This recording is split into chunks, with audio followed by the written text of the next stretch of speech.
What would you do if a mysterious millionaire appeared in your life exactly when you were crying the most? A simple girl thought it was just kindness, until she discovered he had investigated every detail of her life before even approaching her. Tell us, where are you watching from? Don't forget to subscribe to the channel and leave your like for more breathtaking stories. At the exact moment the bridal bouquet soared through the air toward the eager guests, Laurel remained motionless in her chair, watching with a melancholy smile as discreet tears rolled down her rosy cheeks. The scent of lavender drifted through the air of the old St. Michael's Episcopal Church, in a small historic town in Vermont, where her best friend's wedding unfolded amidst centuries-old New England traditions. Multicolored stained glass cast intricate patterns across the slate floor, creating an ephemeral mosaic that seemed to dance to the rhythm of laughter and sighs. Sometimes fate weaves its threads in moments of greatest vulnerability, when the heart opens like a night flower under the full moon. Laurel's peach-colored dress swayed gently with the breeze coming through the doors flung wide open, while her fingers nervously played with the small silver pendant hanging from her neck, a gift from her grandmother before she passed. Her eyes, fixed on the entwined hands of the newlyweds, reflected a mixture of sincere joy and a deep longing that even she didn't fully understand. It was then that a soft voice, carrying the refined accent of Manhattan's Upper East Side, whispered beside her, "Trust me, you shouldn't be crying at such a beautiful moment." Laurel, 23, daughter of a local artisan potter, raised her almond-shaped eyes and found herself facing Thaddeus, an elegant 40-year-old man dressed in an impeccable linen suit that contrasted with the rustic simplicity of their surroundings. The silver at his temples exuded distinction, while his penetrating hazel eyes seemed to see beyond the surface. He held 2 glasses of champagne and offered one to her with a gentle gesture that demonstrated years of refined education. "Tears aren't always of sadness," she replied, accepting the glass with a shyness that transformed her words into an almost imperceptible whisper. The crystal clinked softly against the silver ring she wore on her index finger. Thaddeus sat beside her, maintaining the respectful distance that the occasion and social codes demanded, but his presence seemed to occupy all the space around her, as if the air itself became denser and charged with an invisible electricity. "Allow me to introduce myself," he said with a subtle inclination of his head. "I'm Thaddeus Montgomery, a friend of the groom's family." "Laurel Winters," she responded, noticing how her own words seemed firmer now, as if this stranger's presence somehow anchored her to a more confident version of herself. "My family has been making Vermont pottery for 3 generations. The musicians began playing a traditional melody, and the aroma of classic New England dishes began to drift in from the courtyard where the banquet would be held." Vermont pottery, he reflected, with a gleam of genuine interest in his gaze, the art that captures the soul of New England in every brushstroke. He paused as if hesitating, then added, "I'd love to see your workshop someday." What Laurel didn't know at that moment, as guests began moving toward the courtyard and music enveloped the atmosphere, was that Thaddeus had lost his only daughter 2 years earlier in an accident, and since then had been wandering the country seeking something to fill the devastating void in his heart. Outside, the sky was beginning to take on the colors of sunset, turning the clouds into canvases of gold and crimson. Owner of one of the largest construction companies in the Northeast, he had arrived in that small Vermont town to inaugurate a new commercial center, but something in the purity of this young woman had deeply touched him during the ceremony. As Laurel walked away to join other guests, Thaddeus observed her with a mixture of melancholy and hope. He couldn't explain why, but he felt that fate had brought them together for some reason he didn't yet understand. He discreetly took out a small leather notebook from his pocket and noted something down with his gold fountain pen. The sun was finishing its descent behind the mountains when their eyes met again across the crowded courtyard. For a fleeting instant, time seemed to stop, and everything, the music, the laughter, the clinking of glasses, vanished in a second of perfect clarity. Neither of them imagined that night would be merely the prologue to a story that would change their lives forever. The first letter arrived 3 weeks after the wedding, wrapped in ivory tissue paper and sealed with red wax bearing a family crest. Laurel found it on the counter of the family workshop one October morning, when the air still held the freshness of dew and the scent of damp clay permeated every corner. Her fingers, stained with cobalt blue pigment, trembled slightly as she broke the seal. Inside, on letterhead with elegant gold filigree, perfect calligraphy danced between the lines. Dear Miss Winters, you may find it inappropriate for a stranger to write after such a brief encounter, but there are moments in life when one must follow the impulses of the heart rather than social conventions. Our conversation, though fleeting, left a deep impression on me that I have been unable to forget. I take the liberty of sending you a small gift that I hope you will accept as a token of my admiration for the art your family preserves with such pride.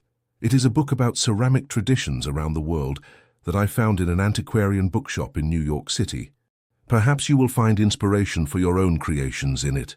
If you do not consider my boldness an impertinence, I would be honored to receive a few lines from you. With sincere respect, Thaddeus Montgomery. Alongside the letter, wrapped in more tissue paper, an antique book with color illustrations showed ceramic traditions from around the world. Between its pages, a finely crafted silver bookmark gleamed in the light streaming through the window. Who sends letters these days? Her mother's voice, Winifred, resonated from the workshop door. Her hands, toughened by years of working with clay, held a tray with freshly brewed coffee mugs. Laurel quickly tucked the letter between the pages of the book. An acquaintance from Lucy's wedding, she replied with feigned indifference as a blush colored her cheeks. Just a book about ceramics. That night, by the flickering light of a candle, Laurel read the letter several times before deciding to respond. The lavender-scented paper, her favorite, reserved for special occasions, seemed too simple compared to Thaddeus's elegant letterhead, but it was the best she had. Dear Mr. Montgomery, your letter was a pleasant surprise. The book you so generously gifted me is a treasure that I will cherish with special affection. The Byzantine techniques described in the 6th chapter have inspired me for a new design I'm working on. Our conversation, though brief, also left a lasting impression on me. It is not common to find people who truly appreciate the value of artisanal traditions in these times of mass production.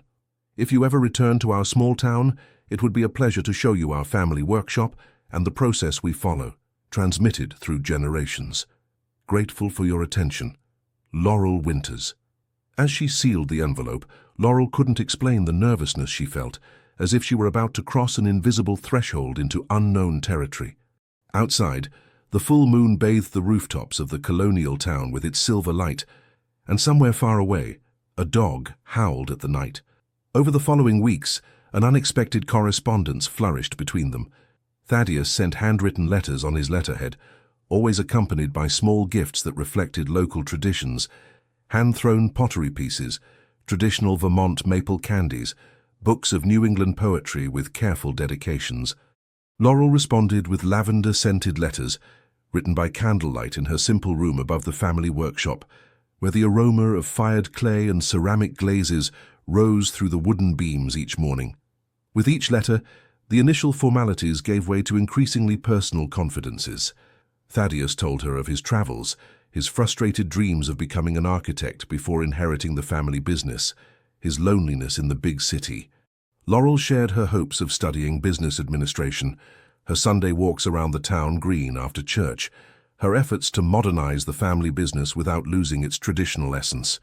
What neither mentioned were the true motives that beat beneath those carefully chosen words, his desperate need to fill a void that had consumed him since the loss of his daughter, hers, the yearning for a broader world than the small town where she was born.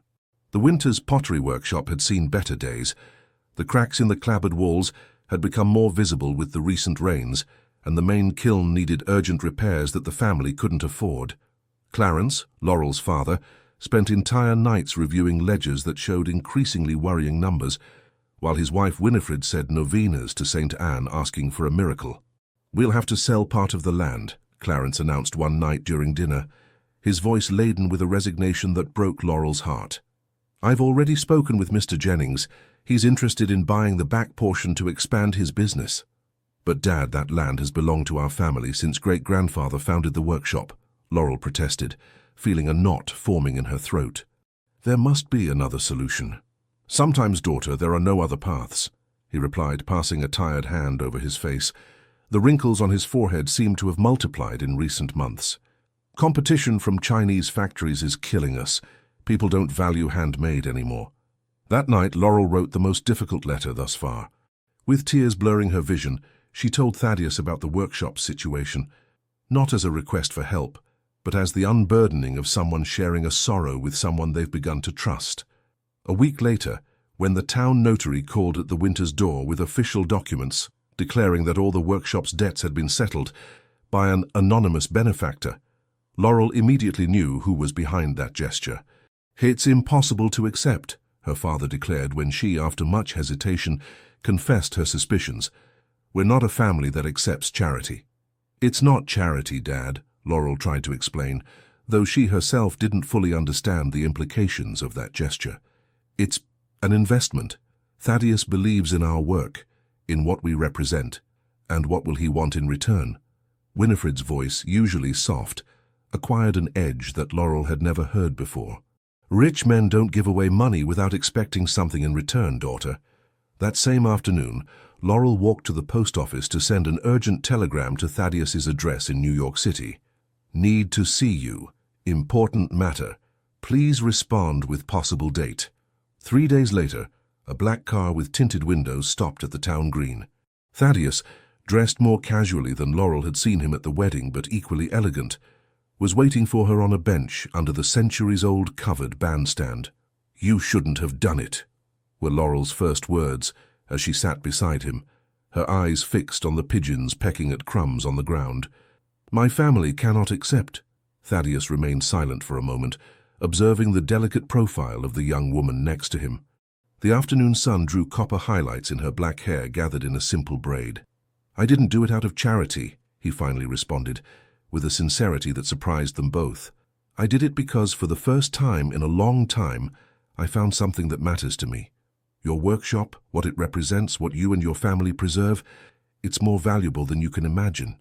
"But it's too much money," she insisted, now daring to look at him directly. "My parents think you have other intentions."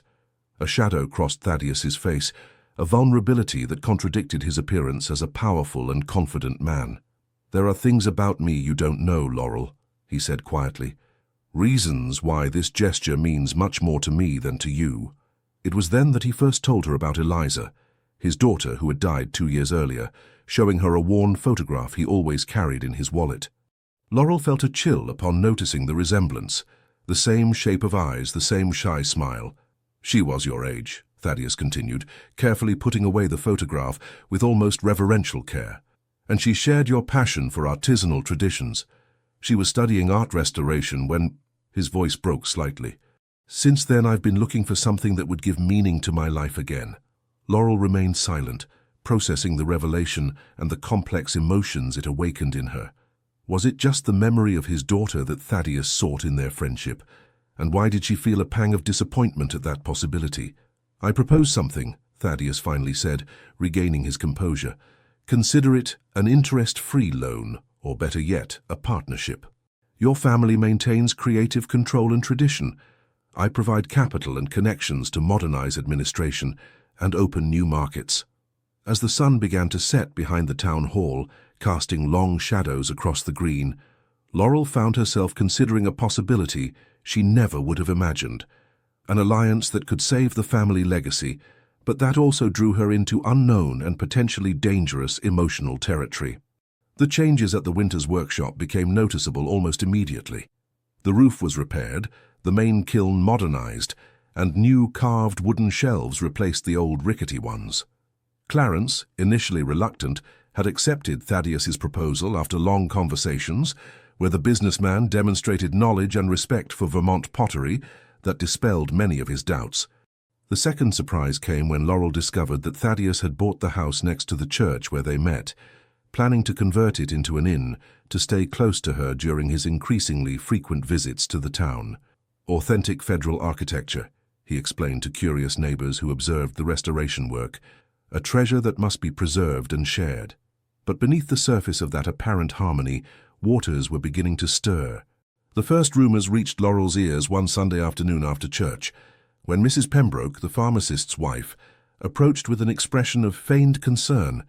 "Your mother must be very worried about such a particular friendship," she commented, fanning herself though the morning was cool.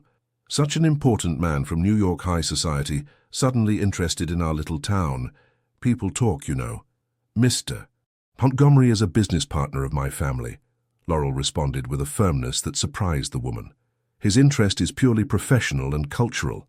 But Mrs. Pembroke's words planted a seed of unease that grew with each new letter, each new gift, each visit. What was Thaddeus Montgomery really looking for in her and her family? One afternoon, while organizing invoices in the workshop's small office, now equipped with a computer and accounting software, courtesy of Thaddeus, Laurel found an envelope she had never seen before. Inside, legal documents detailed the purchase of properties adjacent to the workshop, all acquired by an anonymous corporation that, after a quick internet search, she discovered was linked to Montgomery Construction. Why would he buy all these properties without telling us? She murmured to herself, feeling a mixture of confusion and something close to betrayal. The answer came that same night, in the form of a phone call that wasn't meant for her ears. As she climbed the stairs to her room, her father's unusually agitated voice stopped her in her tracks. "I can't hide it from her any longer, Winnie. Montgomery didn't just buy our debts. He bought the whole damn neighborhood. The shopping center they're planning to build will wipe out everything here in less than a year." The mobile phone, another gift from Thaddeus, felt like lead in Laurel's pocket as she quietly descended the stairs and went out into the street without her parents seeing her. The night was clear, with a waning moon casting bluish shadows over the colonial buildings. Her steps instinctively led her toward the house that Thaddeus was restoring. The lights were on. Through the open windows, she could see Thaddeus leaning over plans spread out on a table, speaking animatedly on the phone. His face, usually kind and attentive when he was with her, now showed a hardness that Laurel had never seen before. "Phase 1 is almost complete," he was saying, tracing lines on the plan with a pencil. "The acquisition of key properties is secured, including the pottery workshop I mentioned to you. They have historical value that we can exploit in the project's marketing." Laurel felt the air escape from her lungs. Her mother's words echoed in her mind. Rich men don't give away money without expecting something in return. Had everything, the letters, the gifts, the supposed partnership, been just an elaborate strategy to acquire the workshop as part of a larger plan? She was about to leave when she heard something that left her paralyzed. "Hello, Richard, this time it's different," Thaddeus was saying, in a tone that was no longer that of the calculating businessman. "I've changed my mind about the entire project. Yes, because of her, because of what she represents. I can't explain it to you, but I can't go ahead with this. I know millions at stake, but there are more important things. We'll find another site." Confused, with her heart painfully beating against her ribs, Laurel silently moved away. The contradictions were too many. The lies or half-truths were accumulating, and in the midst of it all, her own feelings toward Thaddeus had become a labyrinth from which she didn't know how to escape. That night, sitting at her desk with a blank sheet of paper, Laurel faced the first great dilemma: confront Thaddeus with what she had discovered, or keep silent while trying to uncover the complete truth for herself. The pen moved almost of its own volition as she wrote, "Dear Thaddeus, there are truths that weigh more heavily when they remain hidden than when they finally come to light. There are questions that need answers, even when we fear what they might reveal. Tomorrow at sunset, on the bench where we spoke last time. Laurel." Outside, the first drops of a sudden storm began to hit against her window panes. The sky, washed by the previous night's storm, showed a blue almost painful in its intensity when Laurel sat on the bench at the town green. The church bells marked 6 in the evening, and the scent of damp earth mingled with that of freshly fried doughnuts sold at the corner. Thaddeus arrived punctually, as always. Something in his face, a tension around the eyes perhaps, or a stiffness in his usual warm smile, told Laurel that he already intuited the reason for this meeting. "Your note worried me," he said, sitting beside her without the cheek kiss that had become customary between them. "Has something happened?" Laurel observed the comings and goings of people on the green, families with children chasing after pigeons, elderly men playing checkers under the bandstand, tourists photographing the church facade. Everything seemed so normal, so alien to the whirlwind she felt inside. "Why did you buy all those properties around the workshop?" she finally asked, her gaze fixed on her own hands. "And why didn't you tell us?" A silence stretched between them, so dense it could almost be touched. When Thaddeus finally spoke, his voice had lost all trace of the confidence and authority he normally projected. "It was the original plan," he admitted, running a hand through his hair with a gesture of frustration. "A luxury shopping center with an authentic colonial atmosphere. Your family's workshop would be the crown jewel, a tourist attraction that would give authenticity to the project." Laurel felt as if an invisible fist was squeezing her heart. And the letters, the gifts, was it all part of the plan? Her voice, barely a whisper, failed to hide the pain of betrayal. No. The firmness in Thaddeus's response surprised her. "That started as... I don't know how to explain it. I saw something in you that night at the wedding. Something that reminded me of Eliza, yes, but also something completely your own. A light, an authenticity that I hadn't found in years of moving in circles where everything is appearance and strategy." He turned to look at her directly, and in his eyes Laurel saw a vulnerability that contrasted with his image as a powerful man. The letters, the gifts, all of that was real, Laurel. So real that I ended up canceling the entire project. 2 weeks ago, to be exact. "You canceled $1 million project?" The incredulity in Laurel's voice was evident. "Why would a businessman like you do something like that?" "Because you made me remember why I wanted to be an architect before the family empire absorbed me," he replied, with a sad smile. "Because you showed me the value of preserving what's authentic, what has soul and roots." The sun was beginning to set, tinting the clouds in orange and pink hues. In the distance, a balloon vendor walked offering his multicolored wares to playing children. "There are more things you haven't told me," said Laurel with the certainty of someone who has seen only the tip of an iceberg.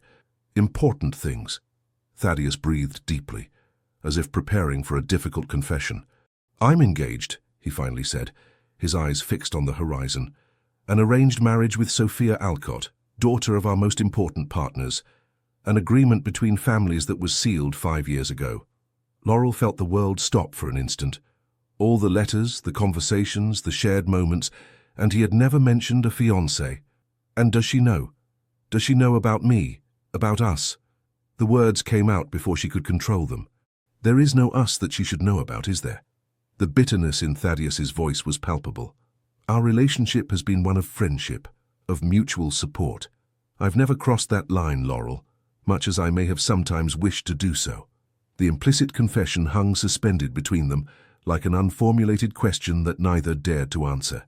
"And when were you planning to tell me?" The pain in her voice was so evident that Thaddeus winced. "When I found the courage," he admitted. "Or perhaps never. Perhaps I hoped that this world we've created between letters and occasional visits could exist in a bubble, separate from the obligations and commitments that await me in New York City."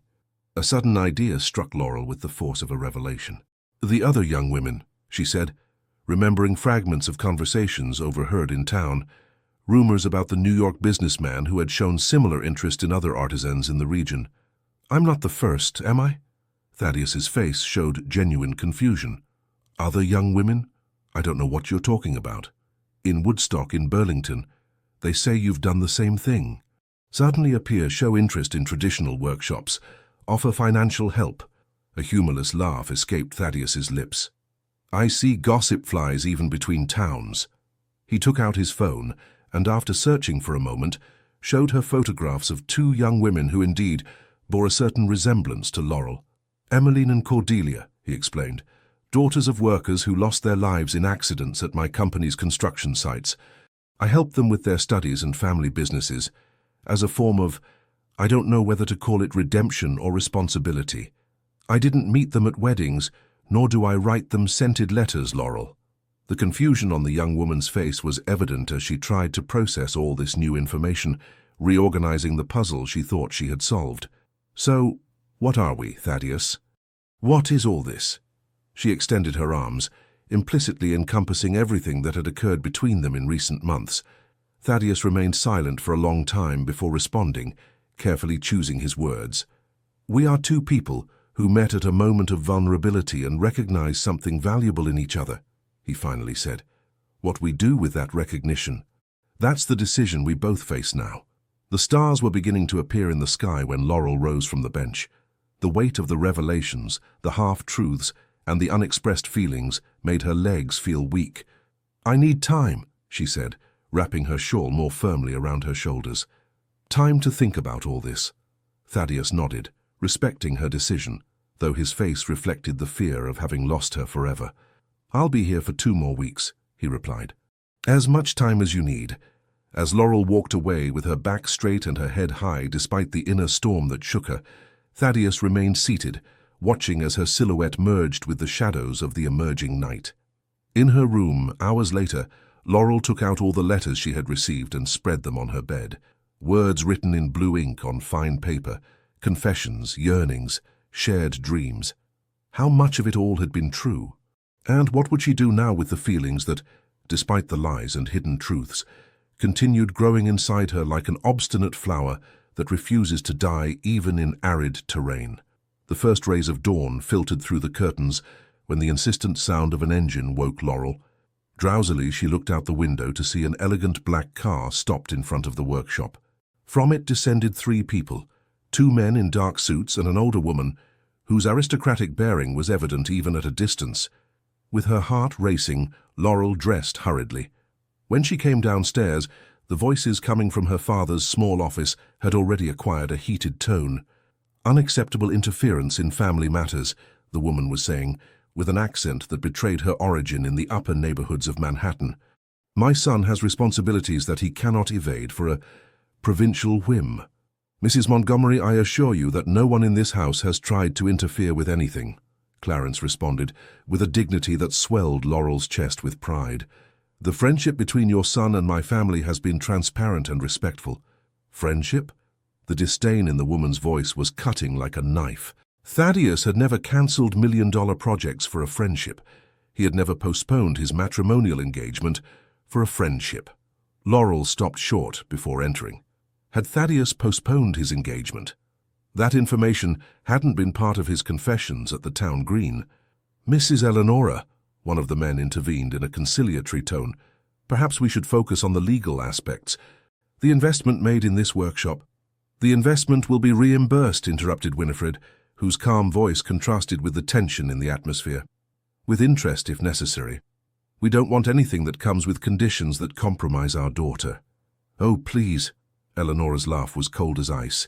"You don't expect us to believe that this situation hasn't been carefully orchestrated. A provincial young woman who happens to resemble my late granddaughter, romantic letters, a historic workshop in danger. The whole story sounds like a cheap soap opera."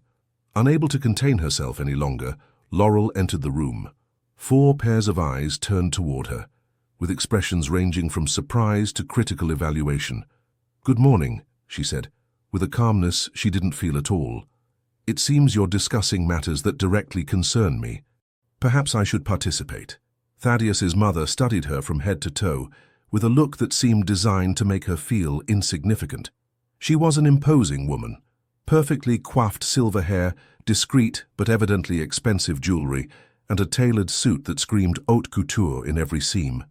"So you're the young woman who has deranged my son's judgment," she finally said. "I must admit the resemblance is disturbing."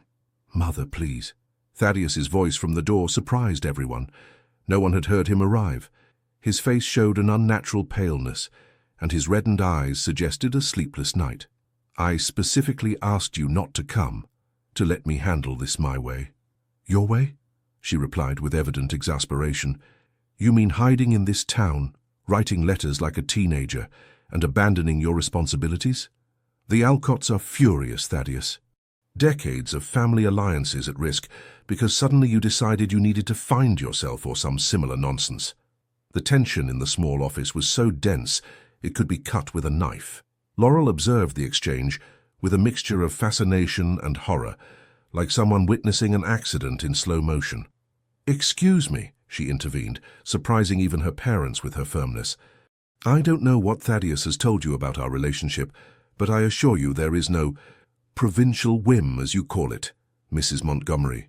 We are friends and business partners, nothing more."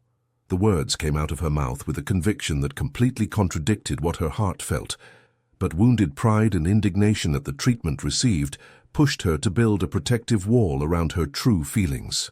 Something changed in Thaddeus's expression. A flash of pain quickly masked behind a tense smile. "Laurel is right," he said, avoiding looking at her directly. "I've exaggerated the importance of our association. The shopping center project continues. It just needed some adjustments to preserve the historical heritage." The implicit betrayal in his words hit Laurel like a physical slap. The shopping center was still going ahead. After assuring her he had cancelled it. "I'm glad you've regained your senses," declared Eleonora with evident satisfaction. "The lawyers will finalize the details of the purchase of these properties, and we'll be back in the city this very afternoon. Sophia is organizing the engagement reception for next month." The next few minutes passed in a blur for Laurel. Signatures on documents, promises of generous economic compensation, formal handshakes. She remained standing, motionless, watching as the dream of preserving the family workshop crumbled before her eyes. When the visitors finally left, a sepulchral silence fell over the Winters house. Clarence collapsed heavily into his chair, his gaze lost in some indefinite point. Winifred, always practical, began making lists of possible places where they could relocate. "I need air," Laurel murmured, hurrying out to the backyard where pottery pieces dried in the sun before entering the kiln. There, among the creations that represented generations of family tradition, Laurel made the most difficult decision of her life thus far. It wouldn't be about choosing between Thaddeus and her family, between love and duty. It would be about choosing herself, defining who she wanted to be and what she was willing to sacrifice in the process. With trembling but determined hands, she took out her phone and dialed a number she had memorized but never used. "Professor Ramsey, this is Laurel Winters. About that scholarship to study business administration at the university. Is it still available?" As she spoke, she observed a pottery piece she had been secretly designing for weeks. A plate that combined traditional motifs with modern elements, a bridge between two worlds that now seemed irreconcilable. That night, as she packed a small suitcase with the essentials, she found one last letter from Thaddeus that had arrived that same afternoon, slipped under her door by some discreet messenger. She hesitated before opening it, fearing her resolution would waver. Finally, breathing deeply, she broke the seal. "Dear Laurel, when you read this, you will probably have already judged and condemned me, and I can't blame you for that. The words I said today in my mother's presence were the biggest lie I've ever told in my life, but necessary to protect you and your family from her influence. The shopping center remains cancelled. The documents your parents signed today weren't for sale, but for heritage protection that will prevent any commercial development in the area for the next 50 years. I couldn't explain it to you with her present. I leave tonight for New York City to face the consequences of my decisions, including the definitive breaking of my engagement with Sophia. It's not fair to her to be tied to someone whose heart belongs to another person. I don't ask you to wait for me or to forgive me, just to understand that, for the first time in many years, I am choosing to be the person I want to be, not the one others expect me to be. With all my love, though I've never dared express it in person. Thaddeus." The letter trembled in her hands as tears blurred her vision. Outside, the full moon bathed the landscape with its silver light, casting complex shadows through the leaves of the trees. With a determined gesture, Laurel put the letter in her suitcase along with all the previous ones. Tomorrow she would take the bus to the state capital to begin her university studies. The future stretched before her like a blank canvas, terrifying and full of possibilities. What she would do with Thaddeus's confession, with her own confused feelings, and with the family legacy that now seemed protected but uncertain, were decisions she didn't need to make that night. For now, it was enough to take the first step toward her own story. The university campus buzzed with activity as Laurel walked between modern buildings that dramatically contrasted with the colonial architecture she was used to. 3 months had passed since her departure from the small town, 3 months in which she had discovered a version of herself she didn't know existed. Outstanding student, active participant in debates, even class representative on the student council. Thaddeus's letters had continued to arrive, redirected from the family address to her student residence. At first, she had left them unopened, stacked in the bottom drawer of her desk as reminders of a chapter she was trying to close. Eventually, curiosity and something deeper that she dared not name led her to read them all on a rainy night. They were different from the previous ones, more sincere, more vulnerable. Thaddeus told her about the definitive breaking of his engagement, his mother's furious reaction, the liberation he felt despite the social and economic consequences. He told her about his plans to reform the family company, moving it away from massive commercial projects toward the restoration and preservation of historic architecture. And between the lines, never pressuring her, he let her know that his feelings remained unchanged. Laurel never responded, but she never asked him to stop writing either. Another letter from the mysterious businessman. The voice of Harriet, her roommate and now close friend, interrupted her thoughts as she entered carrying accounting textbooks. You should write to him someday, even if just to tell him to leave you alone, or better yet, to invite him to the faculty party. I'm dying to meet the man who writes handwritten letters in the 21st century. Laurel smiled, putting the newly arrived letter in her bag. It's not that simple, Harry. It never is, her friend responded, collapsing dramatically onto the bed. But while you live your period drama, we have a macroeconomics exam in 3 days, and I promise it's not at all romantic. That night, while they studied surrounded by notes and coffee cups, Laurel's phone vibrated with a message that left her paralyzed. I'm in the city for the inauguration of the cathedral restoration. Lecture tomorrow at 5 p.m. in the main auditorium. No pressure, no expectations. Just thought it might interest you.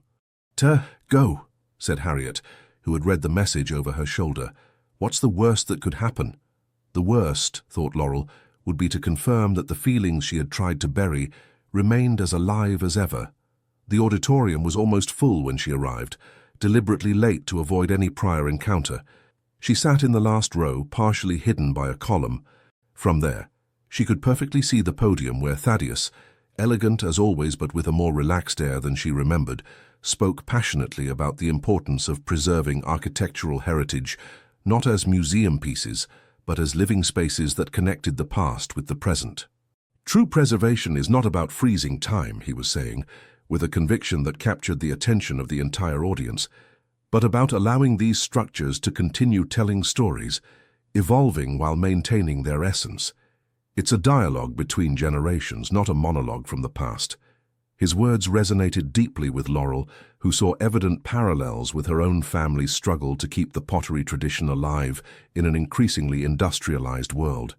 When the lecture ended and the attendees began to disperse, Laurel remained in her seat, debating internally. Part of her wanted to approach him.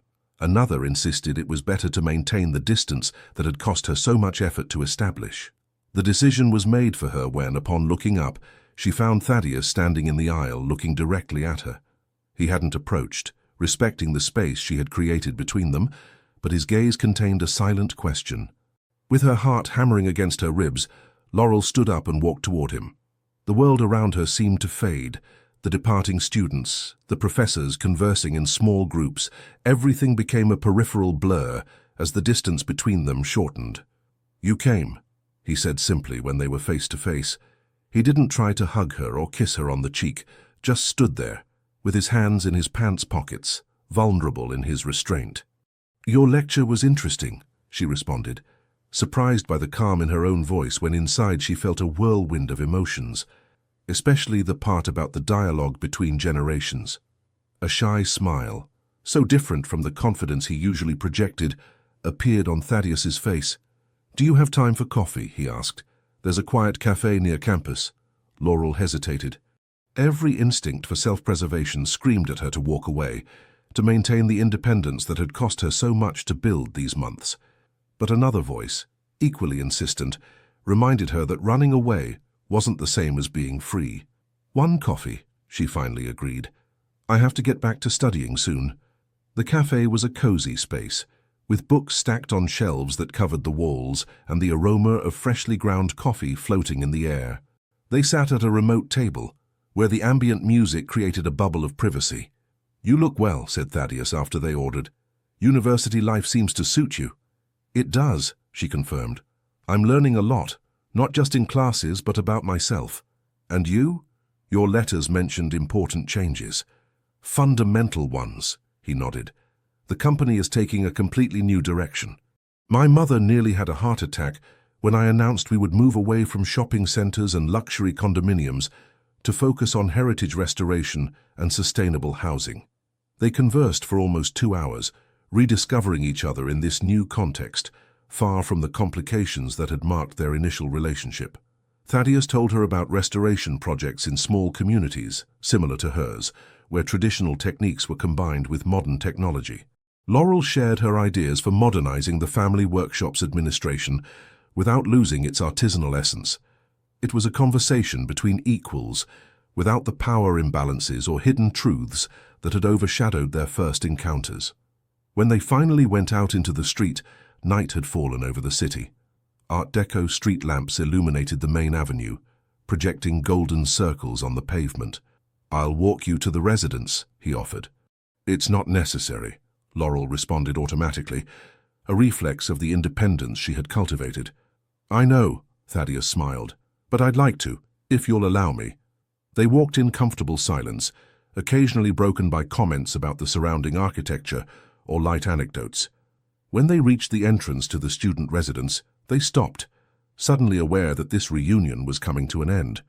"Laurel," Thaddeus began, with a seriousness that contrasted with the relaxed tone they had maintained until then. "I don't expect things to go back to the way they were before. I understand that you need this time for yourself, to build your own path." She nodded, grateful for his understanding. "But I want you to know," he continued, "that these months without you have taught me what truly matters in my life. And if someday when you feel ready, you would like to explore the possibility of an us, a real us without secrets or hidden agendas, I'll be waiting." Laurel's heart skipped a beat. For months, she had feared and longed in equal parts to hear words like these. "I can't promise you anything now," she responded honestly.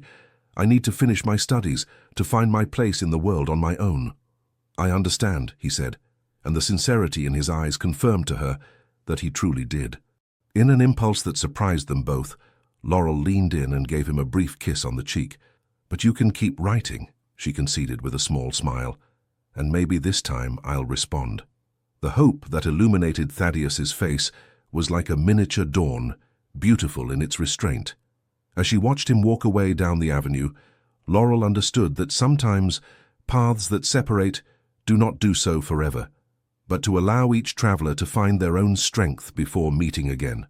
Time acquired a different rhythm after that reunion. The letters continued, but now they traveled in both directions. The correspondence between Laurel and Thaddeus became a bridge between their separate worlds. She immersed in academic life, he transforming his company while facing resistance from partners and family members.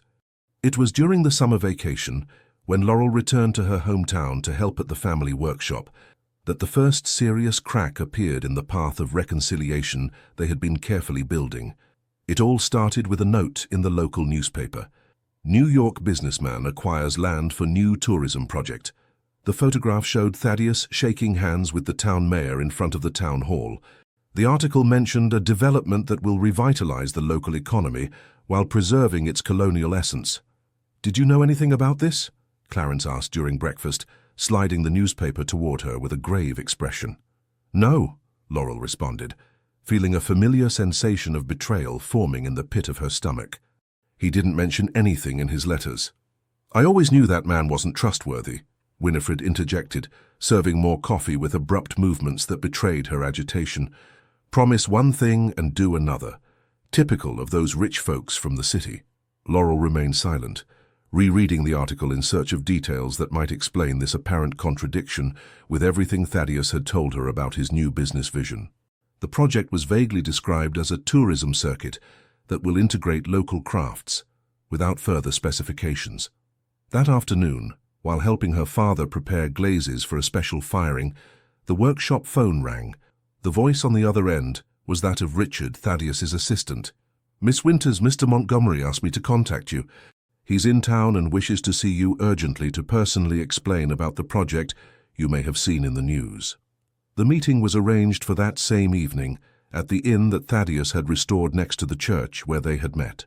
Laurel arrived punctually, with a mixture of anxiety and determination. This time she would not allow half-explanations or empty promises to cloud her judgment. The inn was now a small boutique hotel, where each room had been decorated with local crafts.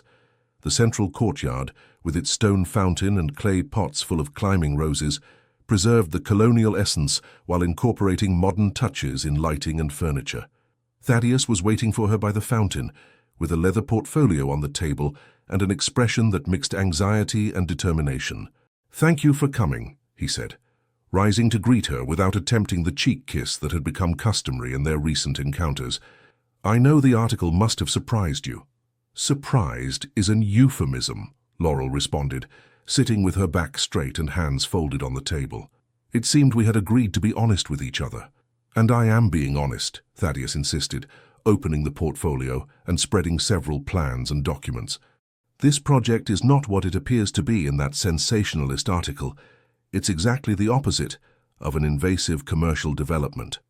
During the next hour, Thaddeus explained his vision in detail, a circuit that would connect traditional artisan workshops, allowing tourists to learn firsthand about creation processes, from pottery to local textiles and silversmithing.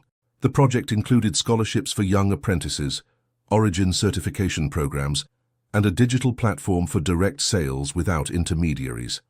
"It's basically what we talked about for months," he concluded, "using my position and resources to protect endangered traditions, not to exploit them commercially." Laurel studied the documents with a critical eye, applying the knowledge acquired in her business administration studies. The plan seemed solid, even innovative in its approach to cultural sustainability. "Why didn't you tell me before?" she finally asked, with a softer but still cautious tone.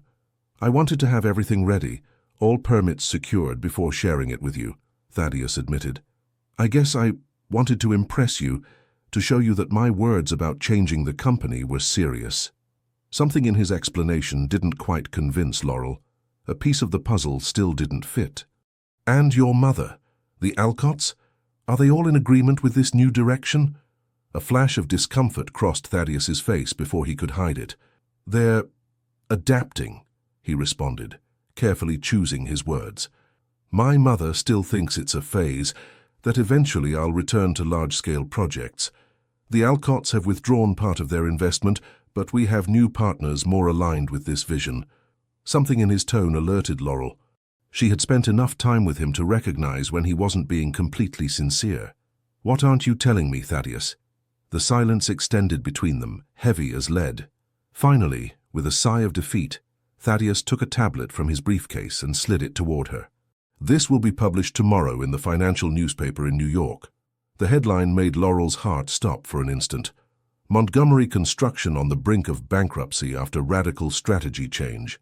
The article detailed how the family company, after the break with the Alcotts and the abandonment of lucrative projects in favor of nostalgic experiments in cultural preservation, faced an unprecedented financial crisis.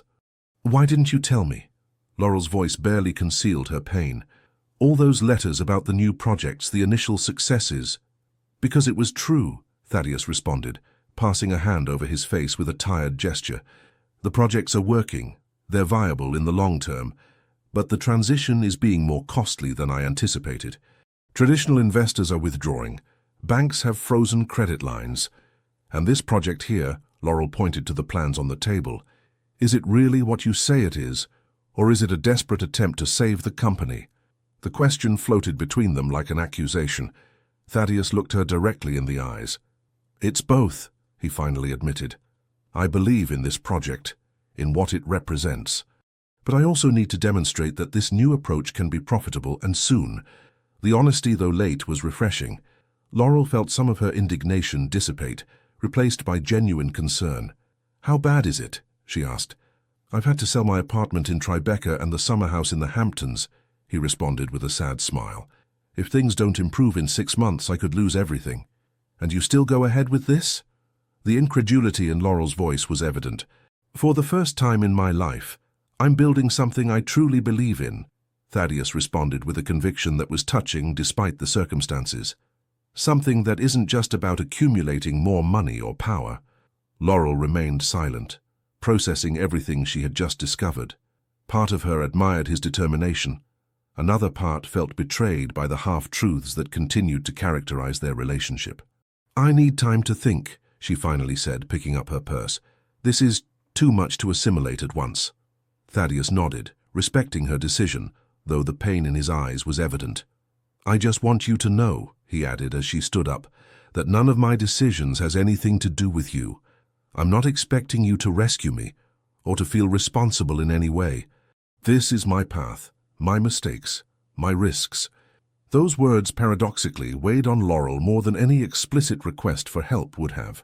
As she walked back home under the starry sky, her mind was a whirlwind of contradictory emotions. On one hand, she felt renewed admiration for this man who was risking everything to transform his legacy. On the other, the pattern of secrets and late revelations continued, undermining the trust they had so carefully tried to rebuild. In her room, facing the desk where she had responded to so many letters in recent months, Laurel made a decision that would change the course of both their lives. She wouldn't respond this time. Not out of wounded pride or distrust, but because she understood they needed this breaking point to define whether what existed between them could survive in the real world, beyond beautiful words written on fine paper. Outside, the sky began to cloud over, presaging a storm that would soon break. Days turned into weeks, and weeks into 2 months of absolute silence between Laurel and Thaddeus. No letters, no calls, no messages. A void that, paradoxically, was full of meaning. Both understood they were at a crossroads where words were no longer enough. Only actions would define the path forward. Laurel returned to the university for her second year, immersing herself in her studies with an intensity that surprised her professors and worried her closest friends. "You're hiding in books," Harriet told her one night, as Laurel reviewed advanced accounting notes at 3 in the morning. Whatever happened with the mysterious businessman, facing it would be healthier than this robot student version you're turning into. "I'm not hiding," Laurel protested, though deep down she knew there was some truth in her friend's words. "I'm just focusing on what really matters." "And he doesn't matter?" Harriet's direct question hung in the air. Laurel didn't respond, but that night she slept the restless sleep of someone carrying too much weight on their shoulders. Meanwhile, in her hometown, rumors about Thaddeus's tourism project had divided the community. Some saw an opportunity for economic revitalization, others feared the commercialization of their traditions. The Winters Workshop found itself at the center of this controversy, as it would be the centerpiece of the proposed artisan circuit. "You should come back for the Harvest Festival," her mother told her on the phone. "Your father refuses to make a decision about Montgomery's proposal until you're here. He says your university perspective might help us see more clearly." The Harvest Festival had always been special for Laurel. The streets adorned with autumn leaves and pumpkins, the craft fair on the town green, the aroma of apple pie and mulled cider, hand-carved wooden decorations with names written in colorful paints. It all represented the connection to her roots, to a tradition that celebrated life in the midst of nature's annual cycle. This year, however, the prospect of returning evoked mixed feelings, not only because of the pending decision on Thaddeus's project, but because of the possibility of running into him in such a small town where paths inevitably crossed. Despite her doubts, Laurel returned home on the eve of the Harvest Festival. The bus dropped her off at the town green at sunset, when the last rays of sun gilded the colonial facades, and vendors began to set up their stalls for the evening celebration. "Laurel, over here!" The familiar voice made her turn. Emmeline, her childhood friend who now worked at the town hall, ran toward her with a radiant smile. "I'm so glad you're back," she exclaimed, hugging her effusively. "There's so much to tell you." As they walked toward the Winters house, Emmeline updated her on the latest town happenings. What surprised Laurel most was the information about Thaddeus. "He's moved here permanently, did you know? He lives in that inn he restored in a simple room, nothing like the luxuries he must be used to.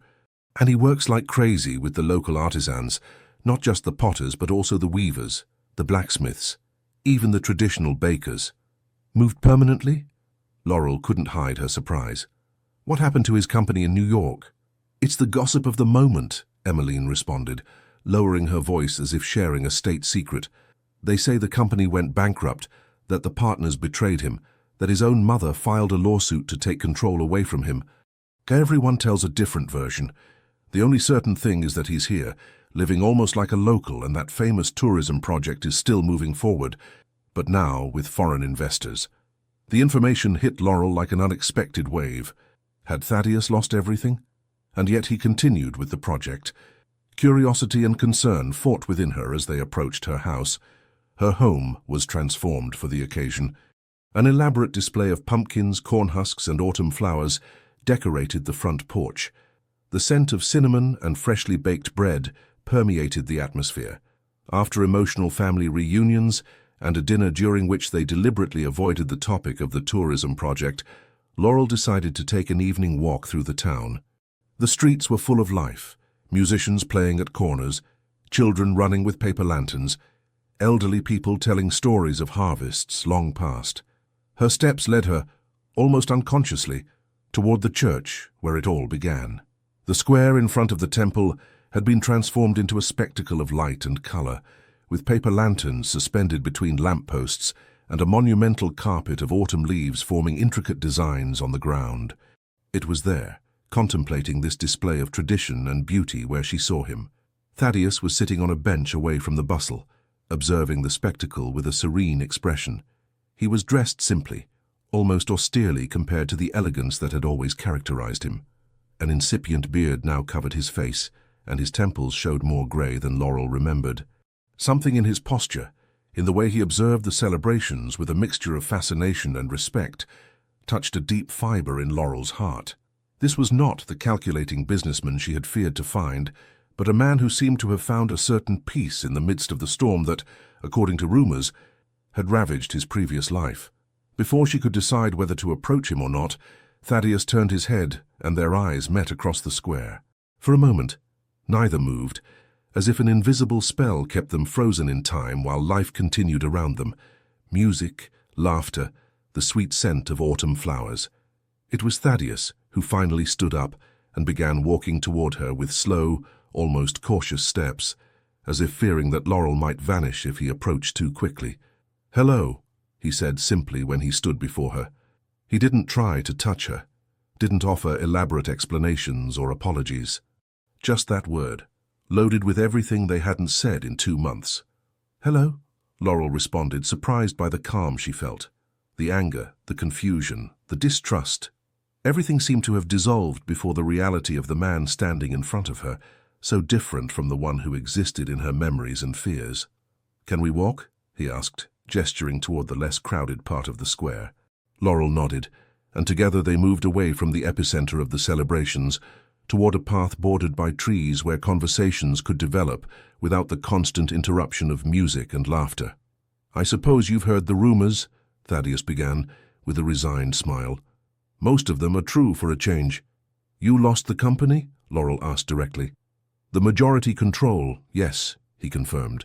"My mother and the Alcotts allied with other investors to force a change of direction. It was unpleasant. Courts, lawyers, articles in the financial press analyzing every decision I've made in recent years." He spoke with a serenity that contrasted with the gravity of what he was describing, as if he had already processed the grief for that loss and found a broader perspective. "I'm sorry," said Laurel, and she meant it sincerely. "I'm not," Thaddeus responded, surprising her. "For the first time in decades, I feel I can breathe. The Montgomery Company, the family empire, the expectations, the appearances. It was a golden cage that I didn't even know imprisoned me until it began to crumble." They stopped beside a small side chapel where some elderly people were placing candles in front of an improvised altar. The flickering light cast dancing shadows on Laurel and Thaddeus's faces. "The artisan circuit project is still moving forward," he continued. "With more modest but more aligned funding with the original vision, European investors interested in sustainable cultural tourism." "And you?" asked Laurel, studying the changes in his face, the new serenity in his eyes. "Emmeline says you live here now." "At the inn, yes," he confirmed with a smile. "It turns out I don't need penthouses or yachts to be happy. Just a purpose, meaningful work, and—" He stopped as if hesitating to continue. "And?" she encouraged him. "And the hope that some lost things can be recovered when the time is right," he completed, looking at her with an intensity that made Laurel's heart skip a beat. The silence between them acquired a different quality, no longer charged with unexpressed reproaches or hidden truths, but with possibilities, with paths that might reconnect after having separated for necessary reasons. A group of children ran past them, laughing and waving small paper lanterns. The moment of intimacy broke, but the connection remained. "Tomorrow there will be a meeting at the town hall about the project," said Thaddeus. Your father insisted you be present before making a decision. No pressure, just, I'd like you to hear the complete proposal now that the cards are on the table. Laurel nodded. I'll be there.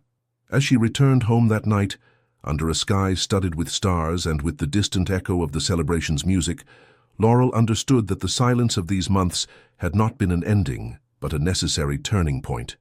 Both had changed, had faced trials separately, and perhaps now, just maybe, they were better prepared to write a new chapter together, one founded on complete truths and realistic hopes, not on romantic fantasies or hidden agendas. The Harvest Festival, with its celebration of cycles that close and are reborn, seemed the perfect moment to contemplate that possibility. The town hall meeting room was packed when Laurel arrived with her parents. Local artisans, merchants, municipal authorities, and curious neighbors crowded into the colonial space with its high ceilings and large windows that let in the golden morning light. On the dais beside the town mayor, Thaddeus waited with a calmness that contrasted with the general agitation. He was dressed more formally than the night before, impeccable white shirt and dark pants, though still far from the image of the New York businessman he had projected in their first encounters. The presentation was concise, but complete. With the help of digital projections showing plans, economic estimates and similar projects in other regions of the world, Thaddeus presented his vision of an artisan circuit that would connect the area's traditional workshops. This is not about turning our culture into a commodity for tourists, he explained, intentionally using our, which reflected his growing identification with the community. It's about creating an ecosystem where centuries-old traditions can find an economically viable space in the 21st century. The most innovative elements of the project included an apprentice program that would pay local young people to study traditional techniques, a blockchain authenticity seal to certify the origin of each piece, and a community fund where 20% of the profits would be reinvested in local infrastructure. As she listened, Laurel couldn't help feeling impressed. This wasn't a commercial plan disguised as a cultural initiative, as she had initially feared. It was a genuinely transformative proposal that could revitalize traditions in danger of extinction due to lack of economic relevance. The audience's questions were direct, sometimes harsh. Older artisans expressed fears about the touristification of their work. Merchants questioned whether there would be room for everyone, or just for a chosen few. Young people asked about employment and training opportunities. Thaddeus responded to everything with refreshing honesty, acknowledging legitimate concerns and adapting aspects of the project on the fly in response to valuable suggestions. He wasn't the businessman imposing his vision, but a facilitator channeling collective knowledge toward a common goal. When the Winters family's turn came, Clarence stood up with the dignity that always characterized him. My family has worked with pottery for 4 generations, he began. We've seen governments come and go, promises that turn to dust, outsiders who arrive with grand ideas and leave when easy money doesn't appear. Why should we believe this is different? A murmur of approval ran through the room. The question articulated a historical distrust, justified by decades of failed projects and unfulfilled promises. Thaddeus didn't respond immediately. Instead, he walked to a side table where he had arranged several objects covered with cloths. He uncovered the first, a piece of traditional pottery, beautifully executed with classic motifs. This is our past, he said. Beautiful, valuable, fundamental. He uncovered the second, a contemporary piece that combined traditional techniques with modern designs. This is our present. Tradition that breathes and evolves. Finally, he revealed an object that surprised everyone, a digital tablet where an application showed the complete process of creating a pottery piece, from clay selection to the last detail painted by hand. And this could be part of our future, not to replace artisanal work, but to document it, preserve it, and share it with the entire world. He turned to Clarence with an expression of sincere respect. I cannot guarantee that this project will succeed, Mr. Winters. No one can promise that. What I can promise is that I won't leave when difficulties arise. I no longer have another place to return to, nor do I wish to. I have found here what I searched for years in mansions and boardrooms. His gaze briefly shifted toward Laurel before continuing. I ask you to consider this proposal not as a favor you're doing for me, but as a possibility we give ourselves as a community to write our own future. A contemplative silence followed his words. It was broken by Winifred, who stood up beside her husband. "Pretty words," she said, with the pragmatism that characterized her. "But words don't feed families. We need to see concrete commitments in writing about how the benefits will be distributed, who will make decisions, what protections we'll have if everything goes wrong." Thaddeus smiled, as if he had been expecting precisely this type of intervention. "You're absolutely right, Mrs. Winters," he responded, signaling to his assistant, who began distributing folders among the present artisans. "Here is the draft of the cooperative agreement that I propose. It includes everything you mention and more. But, and this is important, it's just a draft. I ask you to review it, question it, improve it. This must be everyone's project, not my project." The meeting continued for 2 more hours, with technical discussions about legal and financial aspects. Laurel remained mostly silent, observing the dynamics, analyzing the proposal with the knowledge acquired in her business administration studies. To her surprise, she found no significant flaws or indications of hidden manipulation. The project seemed as genuine as Thaddeus presented it. When the meeting finally concluded, with the agreement to form a community committee that would work with Thaddeus to refine the proposal, Laurel found herself at a personal crossroads. Her family expected her opinion, her educated analysis of the situation. But beyond that, she herself needed to decide what role she wanted to play in this new chapter, opening for her community. That afternoon, while the town continued with the Harvest Festival celebrations, Laurel walked to the local cemetery where generations of her family rested under stone markers and modest mausoleums. Before her grandmother's grave, decorated with autumn flowers and small offerings of favorite food, she sought the clarity she needed. Her grandmother, a wise and pragmatic woman, had always told her, "When you don't know which path to take, ask yourself what story you want to tell when you're old." Did she want to tell the story of the young woman who rejected an opportunity for transformation out of wounded pride or distrust, or of one who had the courage to risk again, with open eyes and clear conditions, for a greater good than her own insecurities? The sun was beginning to set when Laurel reached the inn where Thaddeus was staying. The interior courtyard, illuminated with traditional lanterns and decorated with an elaborate harvest display, was empty except for a solitary figure working at a table in the corner. Thaddeus concentrated on what appeared to be modifications to the plans after the suggestions received, hadn't seen her approach until she was a few steps away. "Working even during the festivities," Laurel commented, causing him to look up in surprise. "The best ideas came up today," he responded, pointing to the annotations covering the margins of the plans. "I didn't want to lose them." They looked at each other for a moment, aware that this conversation went beyond the community project. It was about them, about personal possibilities that had been suspended during months of silence. "My father is going to support the project," Laurel finally said. "With conditions, of course. He's a prudent man." "And wise," Thaddeus added. "His suggestions about apprentice training were particularly valuable." Another silence, laden with unspoken words. "And you?" Thaddeus finally asked, with a vulnerability he rarely showed.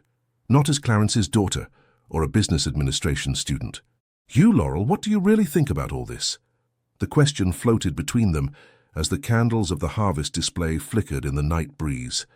In the distance, music from the celebrations on the town green could be heard. "I think," Laurel began, carefully choosing her words, "that you've found your path, one that truly belongs to you, not the one others designed for you." Thaddeus nodded, waiting for her to continue. "I also think the project has real merit, that it could make a significant difference for artisan families." She took a step closer, looking him directly in the eyes. "And I think, Thaddeus, that you and I have a pending conversation that has nothing to do with development plans or community investments." A cautious smile illuminated Thaddeus's face. "I've missed your letters," he said simply. "And I've missed yours," Laurel admitted. "But I think we've reached a point where written words are no longer enough. We need to talk, really talk about what we want, about what's possible between us." "And what do you want, Laurel?" The question, direct and vulnerable, carried the weight of months of uncertainty. She breathed deeply, gathering the courage for the complete honesty they had avoided for so long. "I want to finish my studies," she began. "I want to contribute to the preservation of our family tradition, but in my own way, with innovations I learned at the university. I want to be respected for my ideas, not just loved for who I am or how I look. She paused before continuing. And I want to explore what might exist between us, Thaddeus, not as the naive young woman dazzled by the sophisticated businessman, nor as the daughter you sought to fill a void. As equals with complicated pasts and futures yet to be written. The raw honesty of her words hung between them, like an offer and a challenge simultaneously. Thaddeus rose slowly, narrowing the physical distance between them, though maintaining a respectful space. It's all I've wanted for months, he confessed, the opportunity to start again with all the truth on the table. He extended his hand toward her, a simple gesture but loaded with meaning. Shall we begin? Laurel looked at the extended hand, aware that this moment represented a true crossroads. She could reject it and continue on her separate path, protected but incomplete. Or she could accept it and venture into unknown territory, with risks, but also with possibilities she had never considered. As the Harvest Festival celebrations continued around them, honoring the past while celebrating the continuity of life, Laurel made her decision. Spring came to the small town with an explosion of colors and scents. Dogwoods in bloom covered the streets with canopies of white and pink, while colonial courtyards filled with the sweet perfume of lilacs. It was a time of renewal, of cycles completing and beginning again. 8 months had passed since that decisive conversation during the Harvest Festival. 8 months of transformations, not only for the community but for Laurel and Thaddeus as individuals and as an emerging couple. The Artisan Circuit project had advanced with firm steps, though not without difficulties. The community committee, where Clarence occupied a prominent role, had substantially modified the original proposal, incorporating additional safeguards and benefits for local artisans. Thaddeus, far from resisting these changes, had embraced them with genuine enthusiasm, recognizing the collective wisdom that surpassed his individual vision. Laurel had returned to the university to complete her second year, but now with a more defined purpose. Her studies were no longer just an escape from provincial limitations, but concrete tools for a life project that integrated tradition and innovation. She had even begun giving workshops to other students on entrepreneurship, based on traditional crafts, sharing the first-hand experience she was acquiring through the transformation of the family business. The relationship between them had evolved with the same deliberate slowness. The letters continued, but now complemented with weekly calls and occasional visits.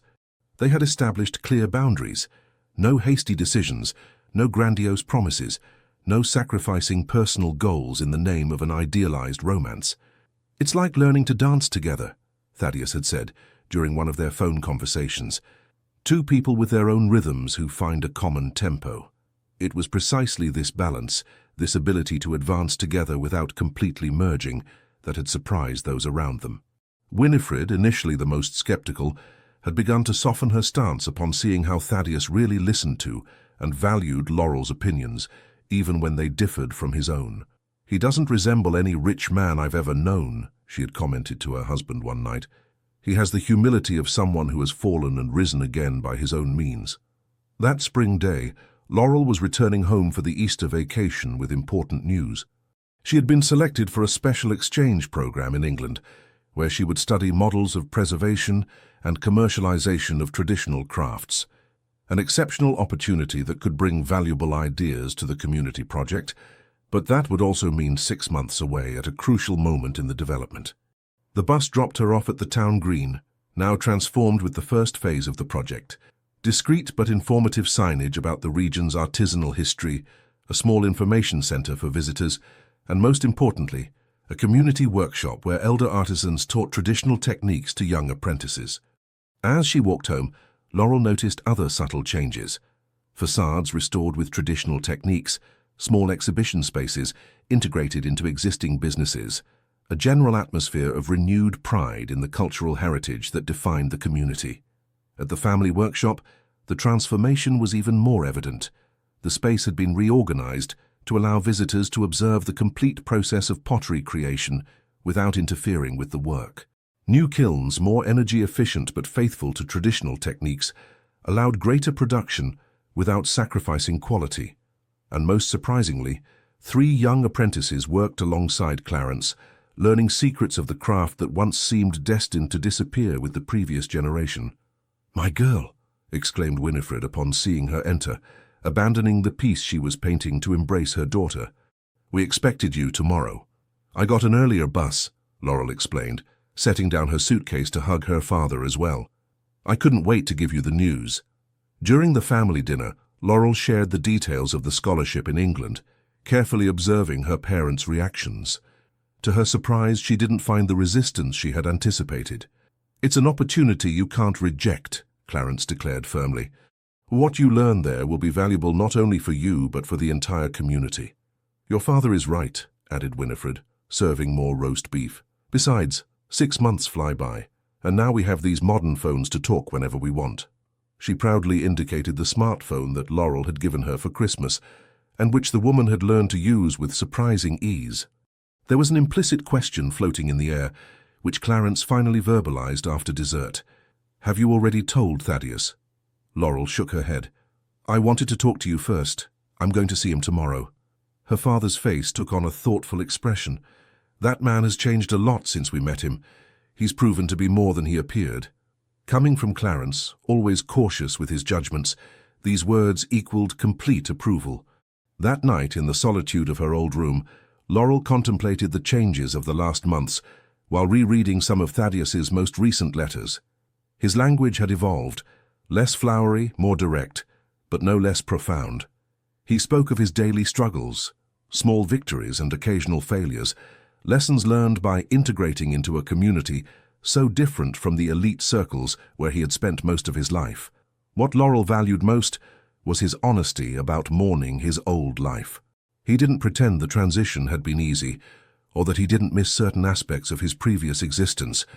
That authenticity, that willingness to show vulnerability, had built between them a bridge more solid than any grandiose romantic declaration.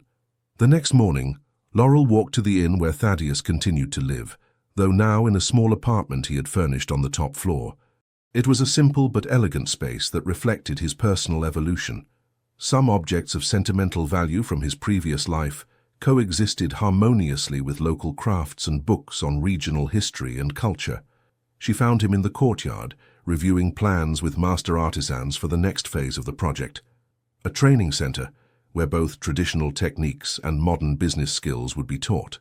Upon seeing her, his face lit up with that smile that Laurel had learned to value precisely because it appeared less frequently than before, but with greater sincerity.